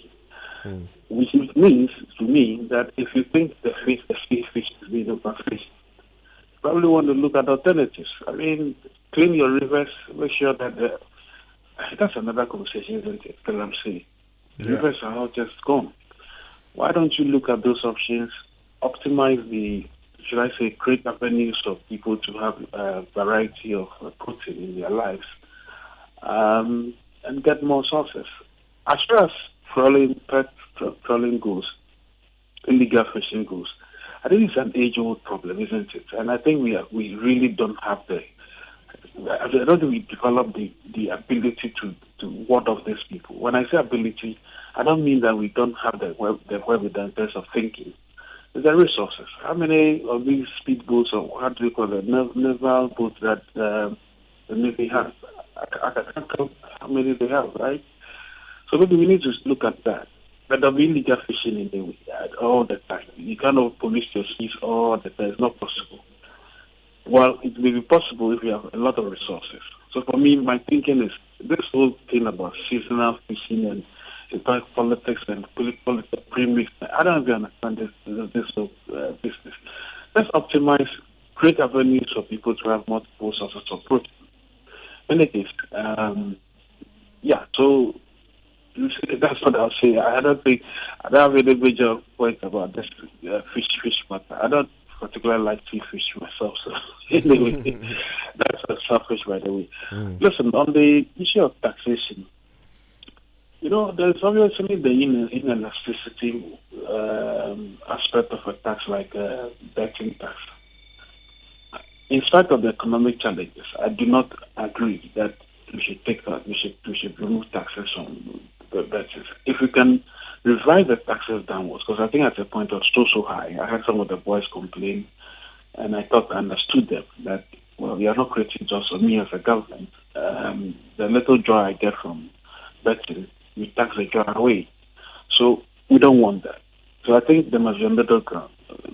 John should have been saying that, look, taxes must be garnered. Taxes must be collected, and especially things that not everybody really enjoys. Is everybody? It's an inelastic good anyway. Because if you win, you keep on betting. Right? So it has nothing to do with maybe the rates ought to be revised. That I agree with. But in terms of doing away with it, that's more political talk. And I think the boys were happy yesterday. You know, they started saying, you heard them, they started singing John Mama Forever. And that's what people like. People like free things. They Well, Franklin, possibly like to say exactly how it's to be funded. On e-levy, though, you know, that tax should have never even been started. We shouldn't have even started the conversation on that tax in the first place. So, absolutely spot on to remove it. Or even if he has to consolidate all the taxes on digital tax and find a better way of taxing our usage of these digital platforms, that would be sensible. But clearly speaking, the e-levy was quite a non-starter because we already overtaxing that sector. You know, the other thing that annoys me, and I think they need to talk, I was certainly hear about me on this, the Kelly GVG. He's going on and on talking about digitalization, but he's forgotten that there's a wasting asset. They're paying almost $1.5 million every month since 2018, as well as paying some fictitious company. And they've not delivered any single value. Then why do you go ahead and be taxing people? And I think these are the arguments that NDC should be making as well. They are creaming up money from 5G licenses. That whole space is so messed up that I never understood what innovation has been brought in that sector since this minister came. Zero. I think maybe it's just the first year that she did a bit well. The subsequent years, procurement over procurement, regulation over regulation, central also. So I think the best thing is we should have a conversation about digitalization, proper digitalization that also looks at the cost of digitalization because it's costing us too much to do some of those things. Now, Franklin, I mean, talking about the betting tax, if I get you clearly, you are suggesting that we shouldn't scrap it, but probably consider a reduction in the percentage. Is that what you're saying? Yes. Yeah, that's what I'm saying. What's the idea behind this point? Well, like every other tax, you also want to be careful that you are trying to generate revenue from a particular scheme. If you tax the joy away, people will no longer find. First, the volumes will be lower. You may think it is inelastic, and so people will stay to bet. But I suspect that at some point, people will say, "Look, I probably wouldn't have to bet anyway because I bet the government takes a significant part of the money anyway." I think that is not right. And that's what I thought maybe that conversation should have been had. But the percentage could be lowered. And then, as you know, funnily enough, when John Mama was speaking yesterday, I don't know if you heard, he said something about, okay, well, there are no jobs now, and the little job I have from that you are also taking it away. It's a moral argument, and it sounds very great and sensible. But he added something towards the end of it, which I suspect people did not really notice. Also suggesting that if at the point in time you get a job, then maybe you have to start paying those taxes anyway. I don't think that came out quite well. Whatever it is, my point is the conversation should be about reduction of that tax, especially because the tax component is too high. I think if anything that is in double digits on betting is wrong. I think it should be a single tax, maybe 3 or 4%. Nothing beyond that. So that you can probably, yes, people can still bet and you get more volumes. That's the way taxation should be working. I've never understood the way we tax in this part of our world. The GRA focuses on a few people who can pay and then later leaves everybody else. Well, anyway, so yes, Franklin, because I mean, if I heard him don't think clearly, it makes sense to say you don't want anybody to pay a tax on it at all. Let me bring in George Opariado because you've made this point. Yes, George. So Franklin says maybe you consider a reduction, but total scrapping of betting tax, as we've called it now, may be unnecessary. Hello, George. Do we still have George Opariado on? Okay, we don't have that. But Franklin, I mean, while you're talking about a reduction, some would also argue that, he's talking to these young people that he says because of the unavailability of jobs, you're having to use betting to get something small that you can buy gobe. So an indication that the current wholesale, maybe he may consider a ceiling to say, if you earn more than this amount, then you have to start paying taxes. How about that? Oh, it's the same thing you're saying. I mean, you can either bulk it or you can make it. You are trying to talk about progression. It's basically progression, right? Yes. So there's below a certain threshold, you are not taxed. I mean, if you win, let's say 1,000 cities, maybe 500 cities should probably be taxed. But if you earn probably above 500, then yes, you need to pay a tax of about 2%. Then it progresses that way. But you see, the taxman is a voracious person, so not so particularly intelligent.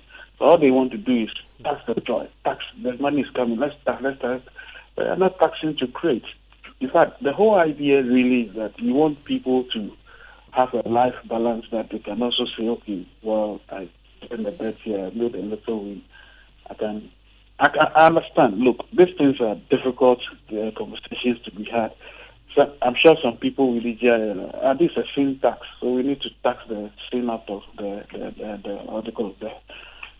the joy out of the sin. And so maybe that's what they want. But you are absolutely spot on. It has to be graduated, and then we go. Which brings me to the conversation about flat taxes. I think Bamia's issue on flat tax is a wonderful idea, as long as it will be done again on a progressive basis, and then it can also help everybody. But as far as this tax goes, I'll suggest a reduction in the tax, because I think the boys have been complaining that it's just too high. All right. I mean, how do you tax people's luck anyway? All right. Now, Franklin, just before you go, because you talked about Galamsey, I know that it didn't quite come up as a prominent issue last night, but John Mahama did say a few weeks ago at the Meet the Press event that he would grant an amnesty to those who have already been prosecuted for Galamsey because they are the small fry. He wants the big fish, so he would actually let them go. What are your thoughts on that? Well, listen, if you ask me, I think it's not a bad idea. You know why? Who was it? This great Irish, was he a poet or a prose writer who said, "We hang petty and the greater ones or great ones in office." Almost everybody involved in the Galamsey, well, of course, there are the young people, the middlemen, and all of that.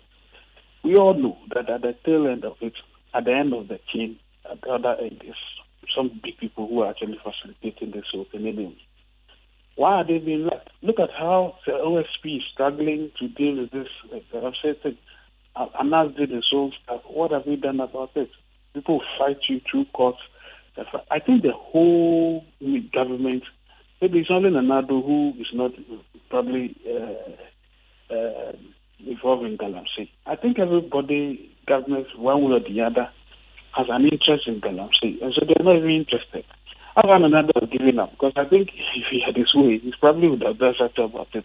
He checked out long ago, by the way. He checked out last year. So this Galamsey thing, I agree with John. Those who have served terms already, yes, they should be pardoned, not to go back to the old ways of doing stuff. But there's a moral argument to be made. How come the reverse, even though these boys have been arrested and are in jail, how come the Galamsey is even worse than before? So there's a serious moral argument there. That means the people who are actually benefiting and encouraging it are actually outside. And they're the greater ones that are in offices directing affairs. So I agree with him. Don't hang petty and appoint the great ones into office. But is it a realistic conclusion that every person who engages in Galamsey is working for a kingpin? Sorry, everyone who engages in Galamsey is working for a kingpin or a big fish?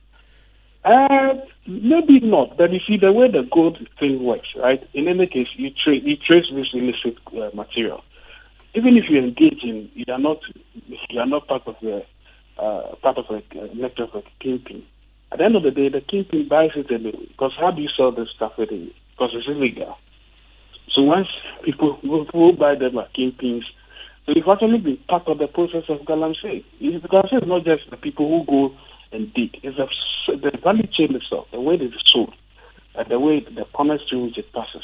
Which brings us to the other conversation about galamsey in bigger places. Right. This refinery thing that we are trying to do, we are still finding questions around it. It appears the Bank of Ghana needs to come clean. We have to find a day to talk about the refinery. That's a topic on its own that we are very interested in. But for now, I want to say a big thank you to you, Franklin, for your contributions. We've really enjoyed having you on the show alongside George Opare Addo, National Youth Organizer for the NDC. Ray. I think now we are getting some clarity on what, especially this conversation we'll be having about the academic facility user fee.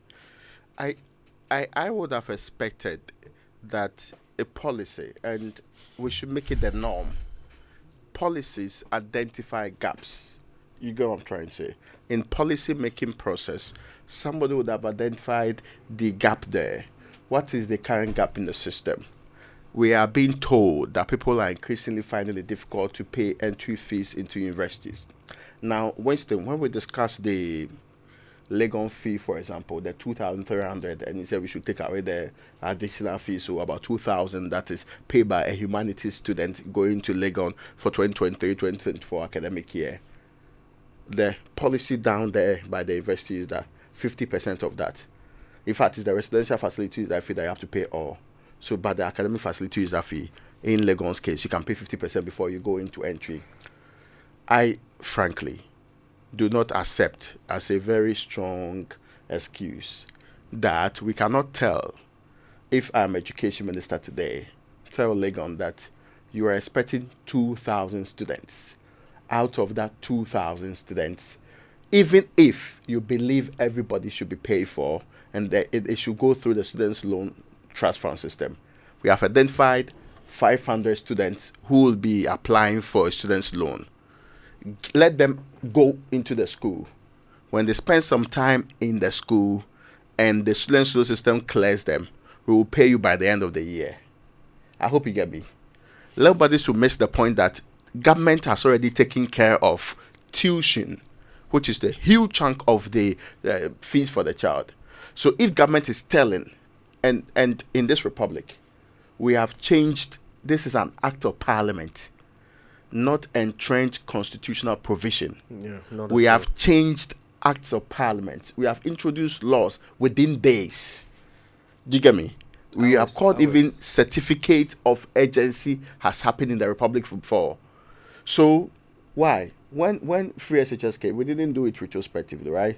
We said coming into the new academic year, those who were in school at the time were not beneficiaries. So government can say, if Legon students are going to school, let's say regular students of Legon are going to school in October of 2025, we begin in the year 2024, clearing out all of these issues that are requiring prompt payment.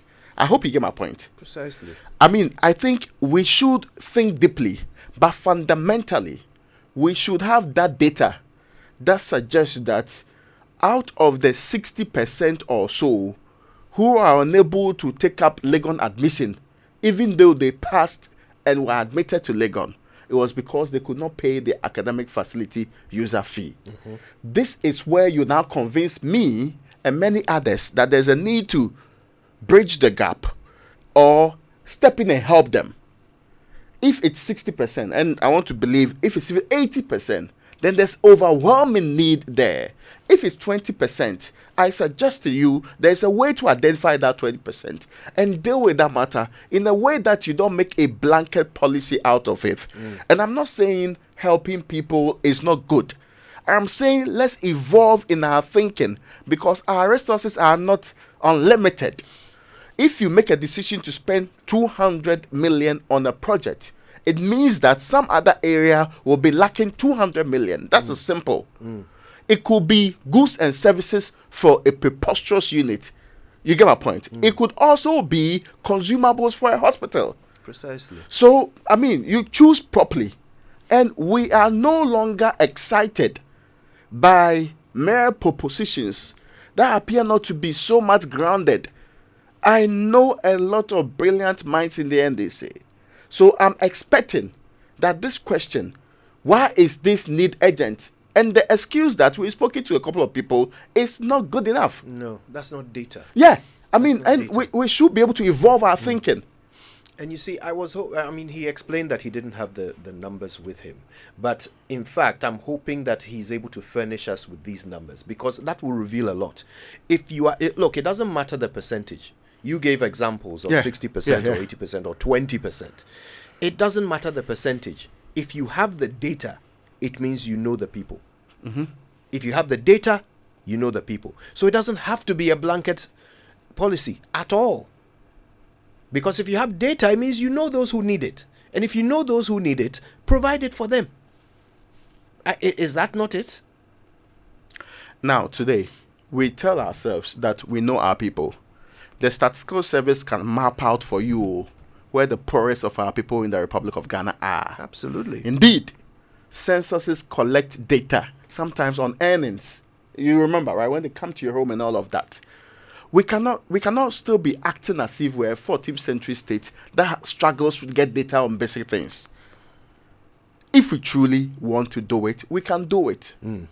But it may not be sounding, because we have gotten used to a certain, and I find it quite problematic. If the word free is not attached to the policy, it appears it does not kick in with Ghanaians. But we know what all of this culminate into. And we know the difficulties that lie ahead of us. We need to think creatively, and more importantly, let's make data-backed decisions. All right, Churchill? Well, I think that at this point in time, it would be important for all of us to step back again and realize that in coming out with these policies, we must also show why these policies are needed. Okay, so I hear that, because we're coming into power in because we may come into power 2025, we're starting with a level 100, free academic facility user fee, and then subsequently you get on to, the Students' Loan Trust Fund. This is it for me. For anybody who's, if you apply to go to a university outside the country and they are offering scholarship, they actually would, beg your pardon, they would indicate why you should be giving the scholarship. You would show why you deserve the scholarship. In other countries, you would tell your background story and why this may be of a blessing to you. I do not think that we cannot do the same. Okay. If it is our policy that we want to go the free SHS way and say that, any Ghanaian who qualifies first year, we're paying for you, fine. We can have that conversation again. But as I have always indicated, for me, my challenge with free SHS is that wholesale, not the best. And so it is going to be that same challenge with the free academic user fee for level 100. All of us seated here, we can pay for awards if we take them to the university. I don't see why I need to benefit from the state when it comes to that. Somebody may need it more than I do. Or need more. Need me and your own added together. Give it to so that they person. can exist in the school. Give it to that person. And somebody may actually need residential facility user fee. That's true. Find ways and means of giving it to that person also. So in fact, if this had read that we're going to, ensure that we're going to create a scholarship scheme, a financial aid scheme for those who need it, I am all for it. Yes, that would have sounded I am all for it. Prudent to me. But if we say, fresh, because you see, I'm just looking at the NDC youth policy document. I'm looking at it. I want to read something to you, and it would help me actually do the kind of analysis I want to do. It says, extend free SHS to cover students in private senior high schools. Okay. D, listen to this. Implement a no fees stress program to alleviate the financial burden on parents and students in financing tertiary education. Financial burden. What is the financial burden? So you're saying you want to alleviate. So for those who have that burden, you have to identify them and alleviate that burden. I don't think you need to give all of us that same thing. And having said that also, when it comes to the betting thing, one of the things that I think can be done is to look at winnings. Okay, is to look at the winnings and say, and I mean, look, wholesale, we remove it. No. Let's sit down and look at it again.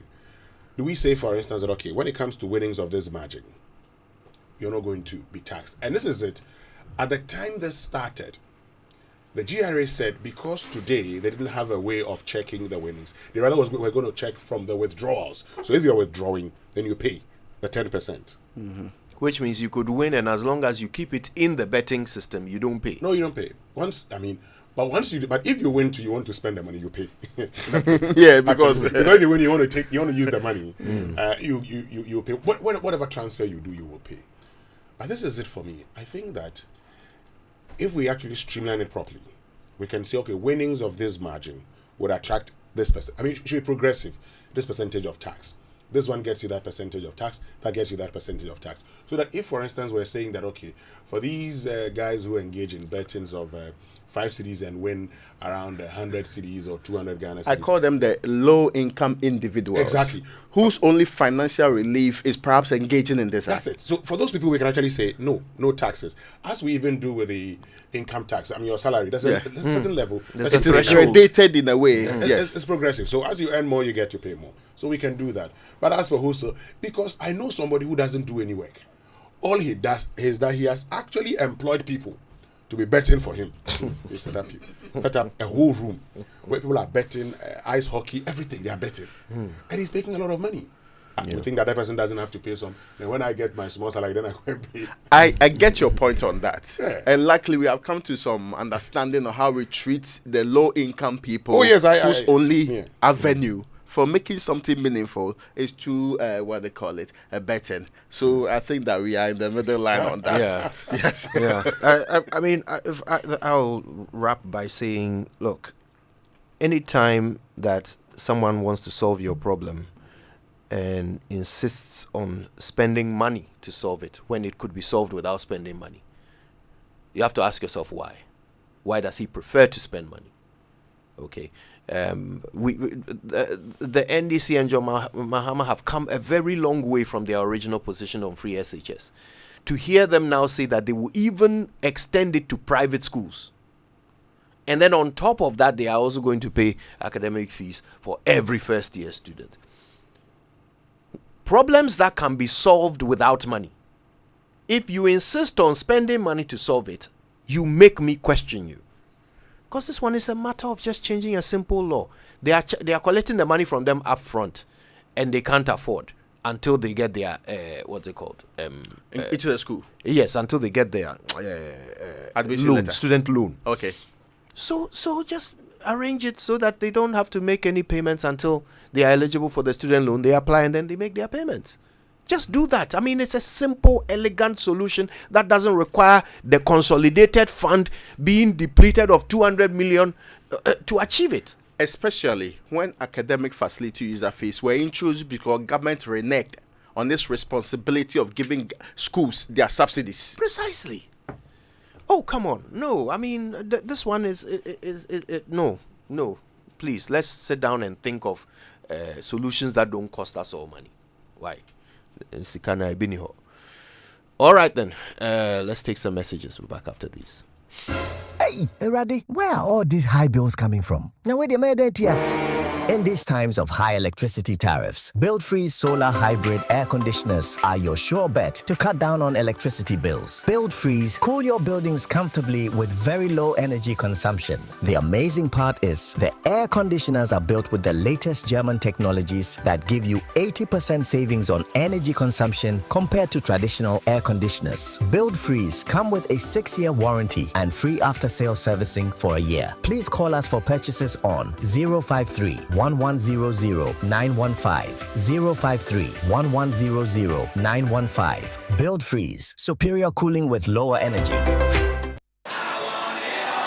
Manchester City are the Premier League champions again. When it's football you want, get it all on DSTV. All the leagues, all the cups, all the matches live. Because when it comes to football, we've got it all day, all night. No matter what package you're on, you're always going to get football on DSTV, your home of entertainment.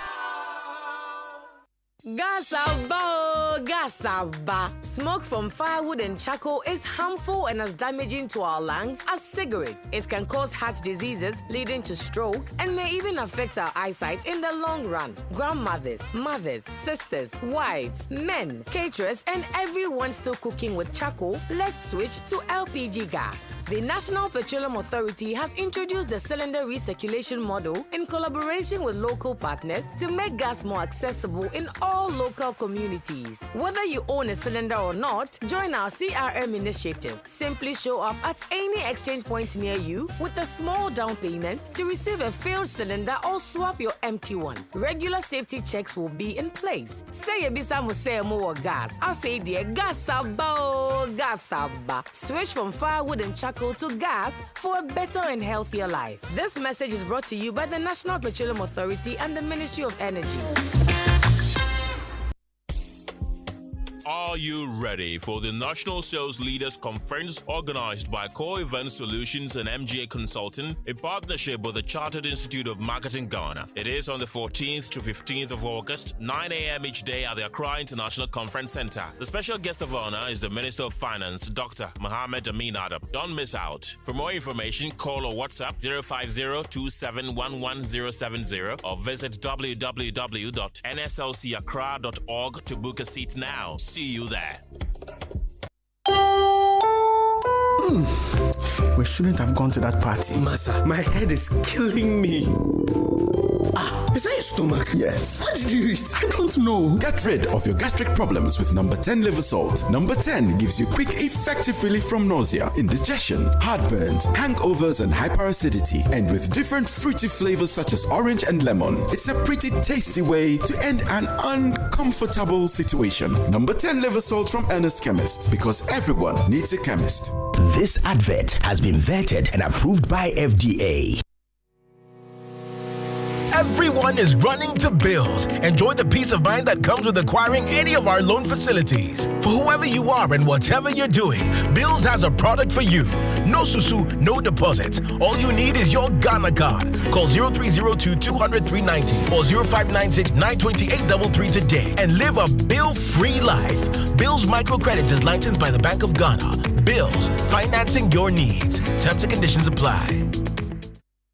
The luckiest. Star 712 hash.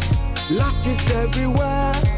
For everyone, yeah. Welcome and now for a daily star 712 hash and found no regrets. A side comma investors are a striking gold. A comma health workers are a diagnosing luck with precision. A side comma that tough guy who couldn't hold back his tears. Say a comma passionate farmer on also entering containing a joy. After to the seamstresser or turning a hard-earned stitches into a bundle of happiness. And now a comma if you say your next big win is right here.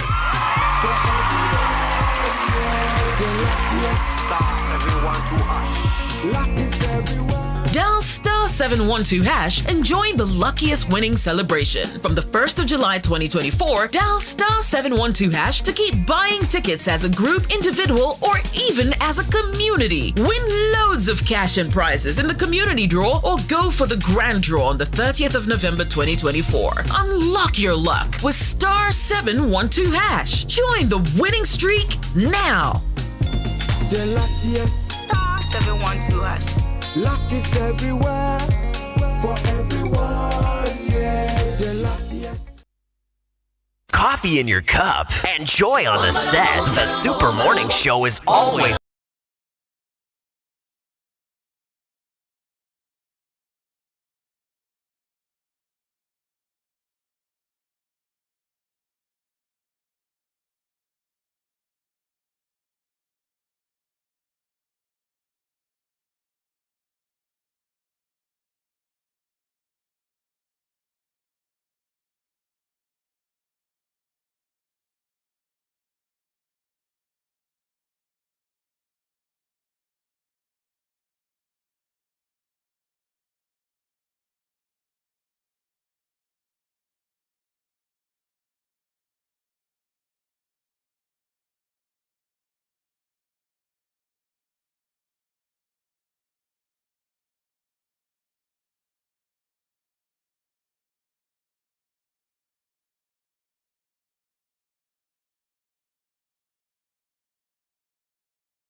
Morning show on Joy 99.7 FM, and this morning our friends from the Heritage Christian University College have joined us in studio to have a very great conversation about Heritage Christian University College, which is set up to provide the missing link in tertiary education through creativity and innovation. We've been telling you about how since 2018 they've been giving a sum of over 450,000 as startup grants to a number of students who start their own businesses.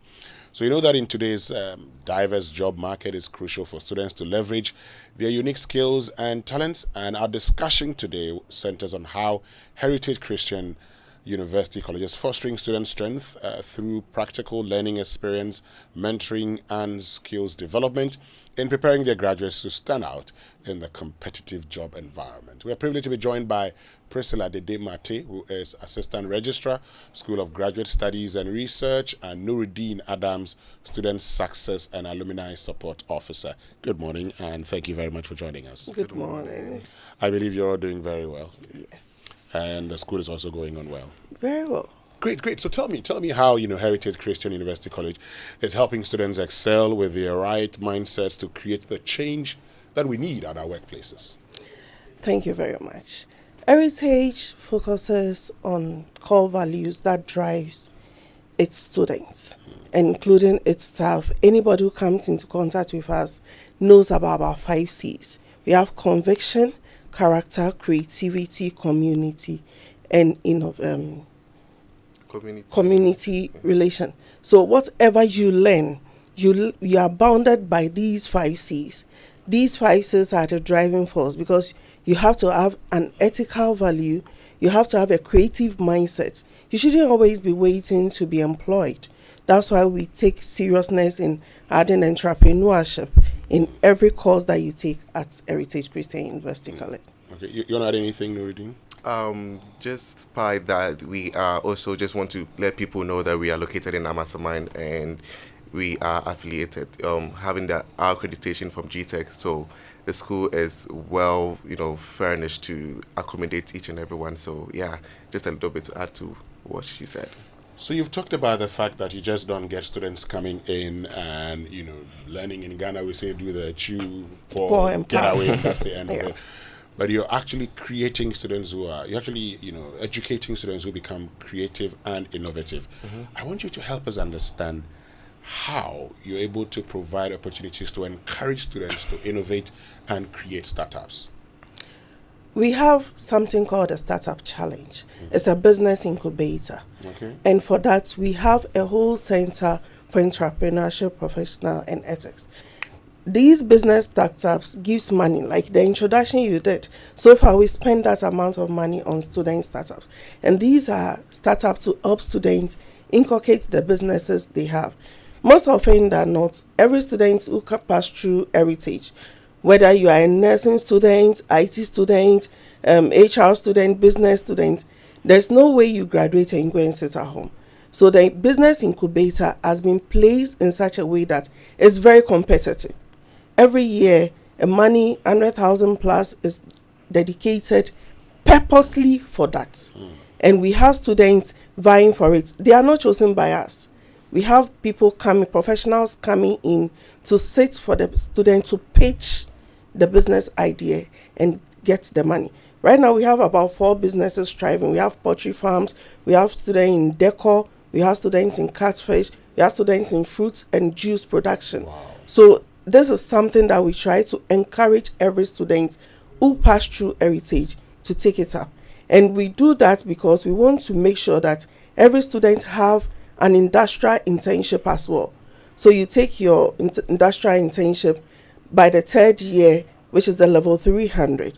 You go through the practical form of learning. We don't do only theoretical learning, because when you go to the workplace, it's different from what is in the book.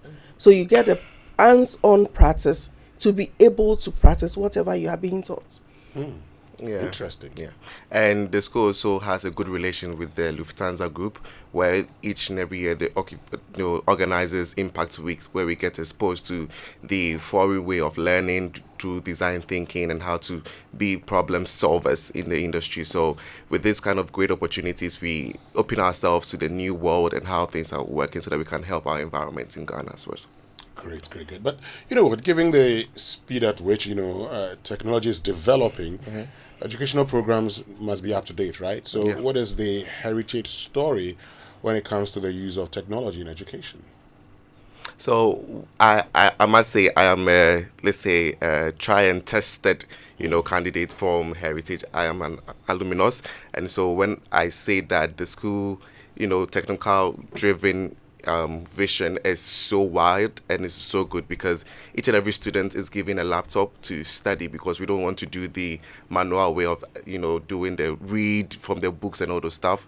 Each and every student that comes there who do not have a laptop is given one, and then you study with it. And also with our facilities in the school, we have the best IT setup, and the internet connectivity is so robust that students normally rely on it to do everything and all their assignments and all the stuff. And to add to it, we have a well-stocked library.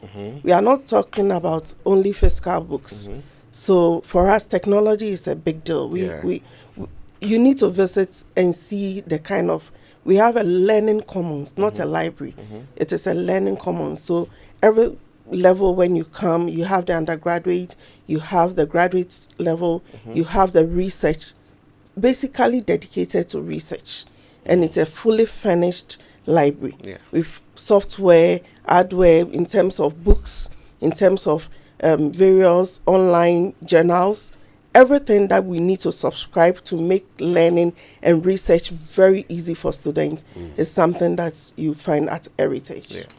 I mean, you've talked about, beg your pardon, practical learning and all of that. You've talked about, you've talked about the starters, but I want to know, how you promote practical learning in order to make your graduates unique, and your success stories from your graduates. Do you have any success stories you want to share with us? Yes, we do have success stories. When you look at our just introduced School of Graduate Studies and Research, this is a top-notch learning center. It is a fully furnished hybrid learning center. So we've positioned ourselves in such a way that if you are taking a course and you are even outside Ghana, anywhere you find yourself in the world, you sit in your comfort of your office or in your home, and you have that practical skills of joining your colleagues in the lecture hall. We also strive to believe that people joining us are coming from various backgrounds. Somebody may be coming from work straight to the lecture hall. So we have tried to build up a syndicated room for lectures, for students to come and have a refreshment moment. Sometimes you sit in class, you realize you are really tired. You just need a moment to walk over to a station, and we've created that space. When you come to our skills lab, we've created that skills lab with practical learning skills. Our nursing lab, midwifery lab is top-notch. State-of-the-art equipment in present medical delivery system is available at our skills lab. And for us, these are things that we need. Our professional courses join with our normal undergraduate BSc graduate program. So if you are taking accounting, we make sure you take the professional course as well, because you can't just graduate. It's like an engineer taking a civil engineering course. You need the practical to say that I'm a certified engineer. It's the same way when you are taking accounting, you need that certification to say that I'm a chartered accountant. And to be chartered for Heritage, when you're an undergraduate, we make sure you take alongside your professional courses. And as such, when you graduate, you can have the two certificates together. Yeah, and the mode of teaching too as well, we have to touch a bit on that, because how they incorporate the inclusivity of students in the teaching process is very wonderful, because each and every time, any assignment that you've been given, you come and present it to the class. So it helps you boost your self-confidence, your communication, and also know how to do a lot of presentations, so that when you're at workplaces and they put you on the spot to do any presentation, as a student of Heritage, you'll be a top-notch candidate for such courses. So they really impact us that way. So we're talking about, we've talked about all the technical skills, which we know are very crucial, but soft skills are equally important. And so I want us to find out how you're integrating soft skills development into your programs in preparing students to thrive in collaborative and dynamic work environments. So I will touch on the General Assembly. We have something we call General Assembly in the school, where all the students convey at an appropriate place in the auditorium, and they are taught the updated versions of whatever they are being taught in the classroom. So if you want to find a job, how to put yourself in the right position to have that kind of requirement that the job position is neat so that you'll be employed. They also teach us the moral aspect of our lives, where we incorporate that kind of Christian-like life that we need in our job to be much more ethical and be standing out in all our endeavors. So, and I'll also add that we do practitioner fora. Yeah. The practitioner fora is bringing in people in the field. For instance, yourself, we bring you in for our media students to know what goes into your daily life of presentation, because I believe you don't just wake up to come. There's a lot of research behind the scenes, who you are going to speak to, how you carry yourself. When it's HR, we bring HR practitioners in. Accounting, we bring, and we have top-notch practitioner lists that comes in each and every time to have a one-on-one interaction with the students. And for us, it's very good because it helps boost the confidence of students when they go out. Even though you are teaching them, you should add that soft skills to it, because that is what is going to give you that practical field. At the end of the day, when you go to the job market, you should stand out as an heritage student. Great. So we have Priscilla Dedemate, who's Assistant Registrar, School of Graduate Studies and Research, and Nuruddin Adams, Student Success and Alumni Support Officer of Heritage Christian University College, here with us. And look, based on all that we've said, I know there are people who are saying, how do I get in there? So let's answer that question right now. Are admissions still open? What are the requirements? How do they apply? Admissions are still open. We have admission 3 times in a year. Okay. So constantly admission is ongoing. For now, admission for September is still ongoing. You can apply through our website, www.hcuc.edu.gh. When you go to on our socials at HCUC, Facebook, Instagram, Twitter, you find us there. and also you can just reach us on 054-777-7731. So 054-777-731, and you'll be sorted out. And our location is at Amasaman. We are just behind the Olympic Stadium. Okay.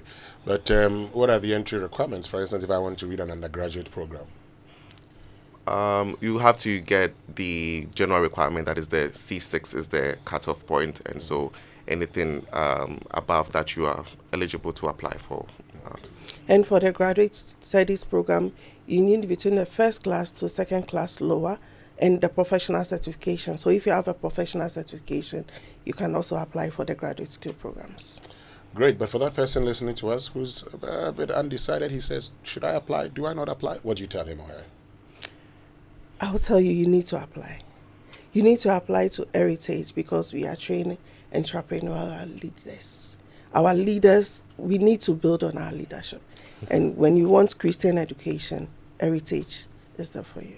Yeah. Thank you very, very much. You want to say something finally? Oh, that's fine. She said Thank you very much, Priscilla Dedemate, who's Assistant Registrar of the School of Graduate Studies and Research, and then Nuruddin Adams, Student Success and Alumni Support Officer of Heritage Christian University College. So you know what to do.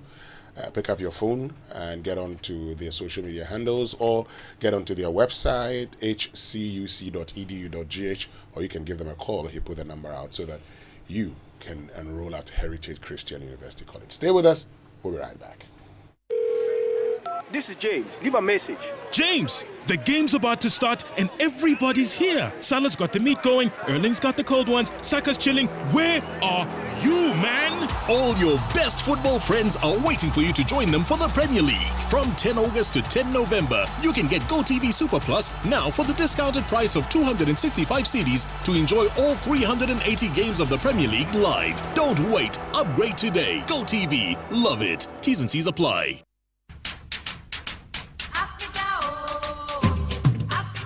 Let go of the overpriced land, home ownership, and furnishing deals. Get the best deals for all your housing needs at one place. Visit the EcoBank Joy News Mini Fair at Good Park, Accra Mall from 30th of August till the 1st of September 2024. The fair is open from 8 a.m. till 8 p.m. daily, and admission is free.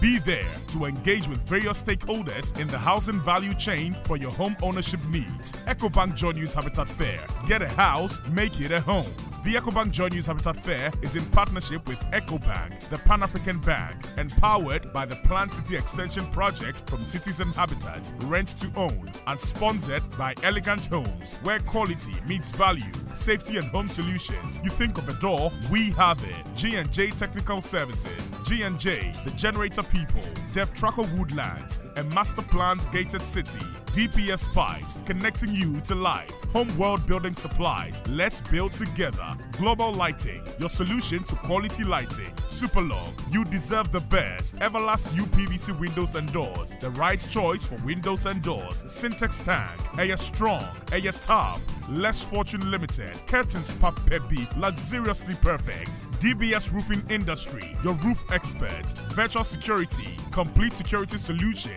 Yoben Security Doors, protecting lives and properties, and Clifton Homes, beautiful homes, wise investment. EcoBank Joy News Habitat Fair. Get a house, make it a home. The other day, I visited Kweku at his spunky new office to congratulate him on opening his business. And man, was I impressed. The business is just moving quick. The sales, customers, everything is just working seamlessly. The secret? He said, it's MTN Business Broadband. In this fast-paced environment, we need fast and reliable internet to support all business types. No laggy online meetings, great download and upload speeds, impeccable business management systems, all inclusive. I mean, you can have it all. Shout! I signed on immediately. To enable your business stay ahead and stay connected, make sure you're signed on to the best internet made just for businesses. MTN Business Broadband. Sign up today on broadband.mtn.com.gh and manage your account on my MTN app. Call 0244 308 111 for more information. We are good together everywhere you go. Dearly beloved, one stand by for the following bombshell. The Omanhin of Ogwa traditional area, Osaberema Dr. Kwesata II, Ogwa Omanhima Nana Ikua Abochi VI, and the Ogwa Traditional Council was a delight and pride to invite Amanfunyinara to the 60th Ogwa Fetu Afashe Festival. Nyaminchaze, the landmark celebration coincide with the 25th anniversary of Osaberema coronation. Inti Wakaya double celebration. Nanchawara Yahweh de Fetu Afasheti, or you're not just the biggest festival in Ghana, or Sanso was the second biggest carnival in the world. Onuntina, the whole world redescend upon Cape Coast for an action-packed, exciting, Niger-centric 8-day celebration from the first kept him the 8th of September 2024.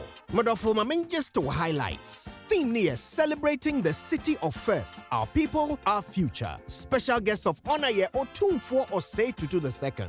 Invited guests Nsudze Bibri, Vice President Dr. Mahmoud Baumia, former President John Dramani Mahama, Speaker of Parliament Alban Bagbin, just to mention a Kuranebian. Now events the men start to him. Homecoming Carnival, Akom Night, Bakatay Regatta, Food Fair, Youth Colloquium, Orange Friday, Ghana Music Festival, and Sana Traditional Derba Nankasa. Yabosya him for him. Now you are celebrating and 7 spectacular Asafo companies through the streets of Way. Information in area available online. Inti Kanaka Shishe, Ogwa Fetu Afashe, or social media. Now following for info and updates. Aye. Munia, them menu of merrymaking, them buffet of bashment, them cornucopia of cultural conviviality is it. May allow ma on happen without you at it. May yen share wa Cape Coast, the city of first, for the 60th Ogwa Fetu Afashe Eye. Now this year's hashtag Afashe Go B.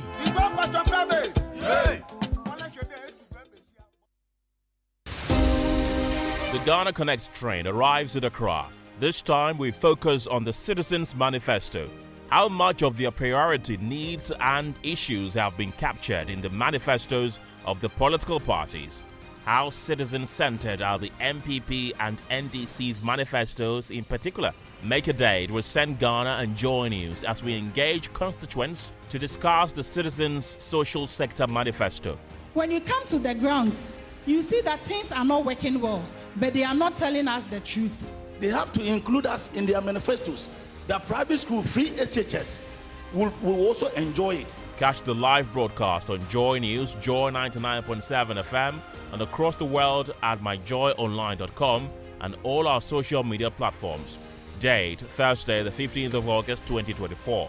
Time, 10 a.m. Venue, Osu Presby Hall, Accra. Come, let's engage on influencing political party manifestos ahead of the December 7 polls on Ghana Connect Town Hall, the Accra edition.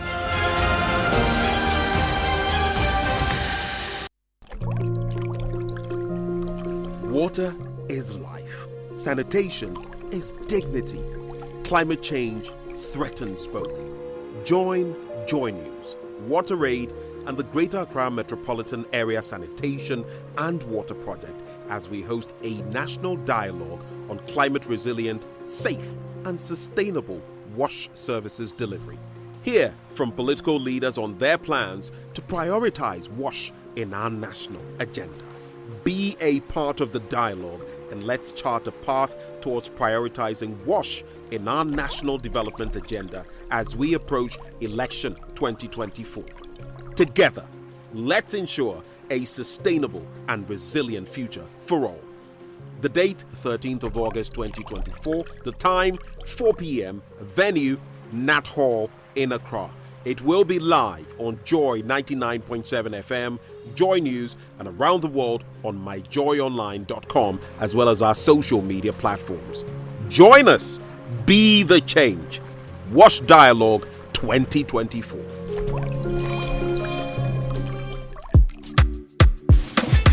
Coffee in your cup.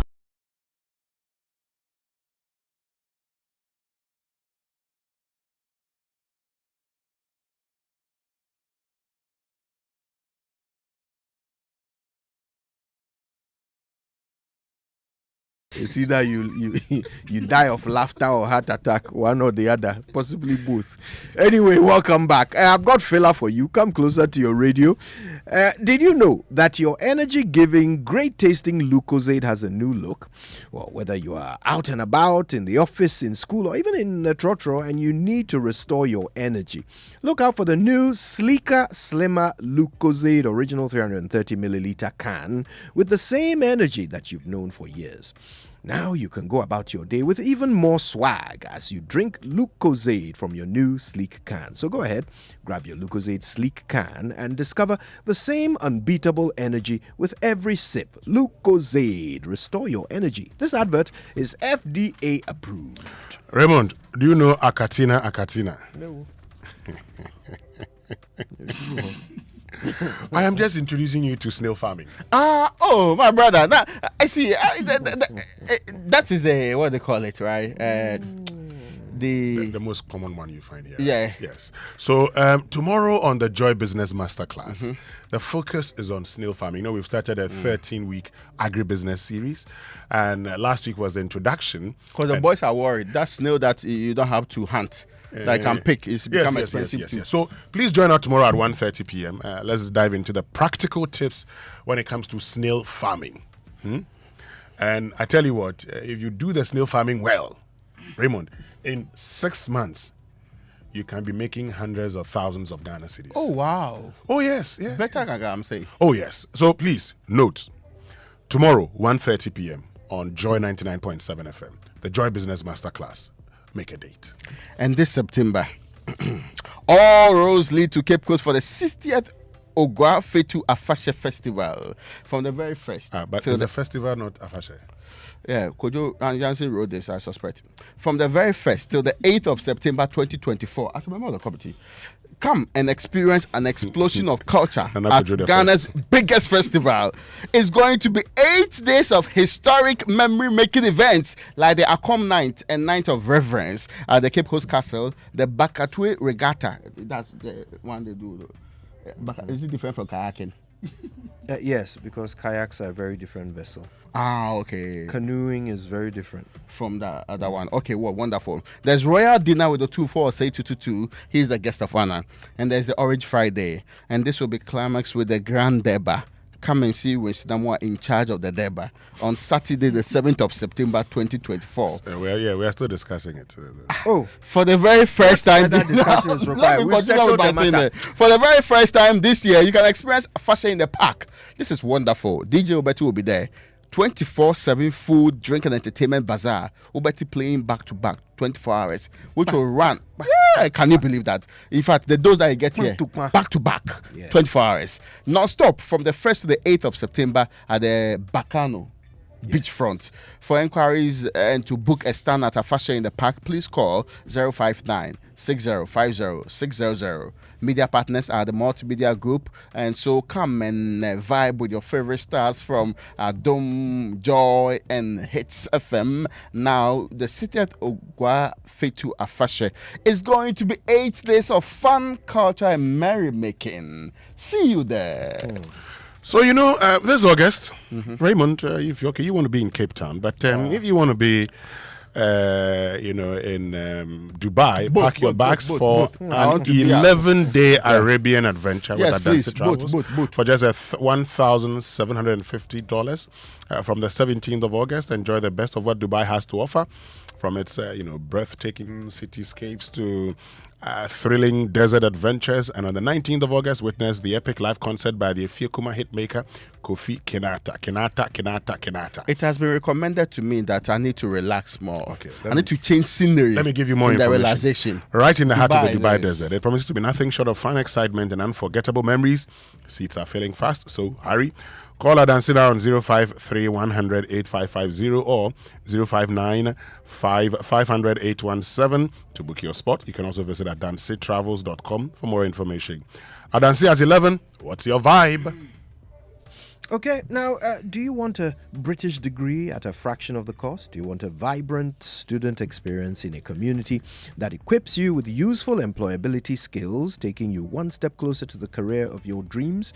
Well, enjoy all of this and more, plus up to 50% scholarship for your degree at Lancaster University, Ghana. Be taught by the finest faculty trained to UK standards at their campus. For more information, go to lancaster.edu.gh. You can also contact them via email, admissions@lancaster.edu.gh, or just call 020-960-7008. Lancaster University, Ghana, the only British university campus in West Africa.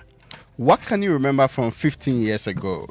You had just bought your first mobile phone or sent a text message via the internet for the very first time, or just discovered the ease of moving money around conveniently. Think back to all those moments. Momo has been there for you. Guess what? Momo is 15 years old. From the very first time you sent money to a loved one, to paying your bills effortlessly, or enjoying the peace of mind that comes with secure, safe, and reliable transactions. It's been an amazing journey so far. I don't know what some people would have done in their lives without Momo. Now, get ready for some mouth-watering offers as we celebrate Momo at 15. Some people, when you say you're looking good, say send Momo. When your birthday, send Momo. Everything, send Momo. So without Momo, oh, come on. Life would have been difficult. Look out for our market storms and floats near you and win some mind-blowing prizes. Thank you, Ghana, for doing this with us. Download my Momo on App Store or Google Play Store and just Momo 8 everywhere you go. Right, now don't forget Kingdom Books and Stationery really has everything you could possibly want in terms of quality office essentials, equipment, furniture and stationery at kingdomstoreonline.com at great prices as well. You can pay by Momo across all networks, and if you're in Accra or Tema, you get free delivery. Terms and conditions apply. At Kingdom, quality and affordability are their hallmarks. All right, well, it's a good place to wrap things up, isn't it? Yeah. We had a fantastic morning with you, and we can't wait to do it all over again tomorrow. Now, tomorrow, Dr. Daniel Macaulay will be joining us. Oh, okay. Yes, MacDan joins us. A couple of things have happened on that front. First of all, Parliament has issued a report about Electrochem following a petition to them to look into their activities in the Adan area.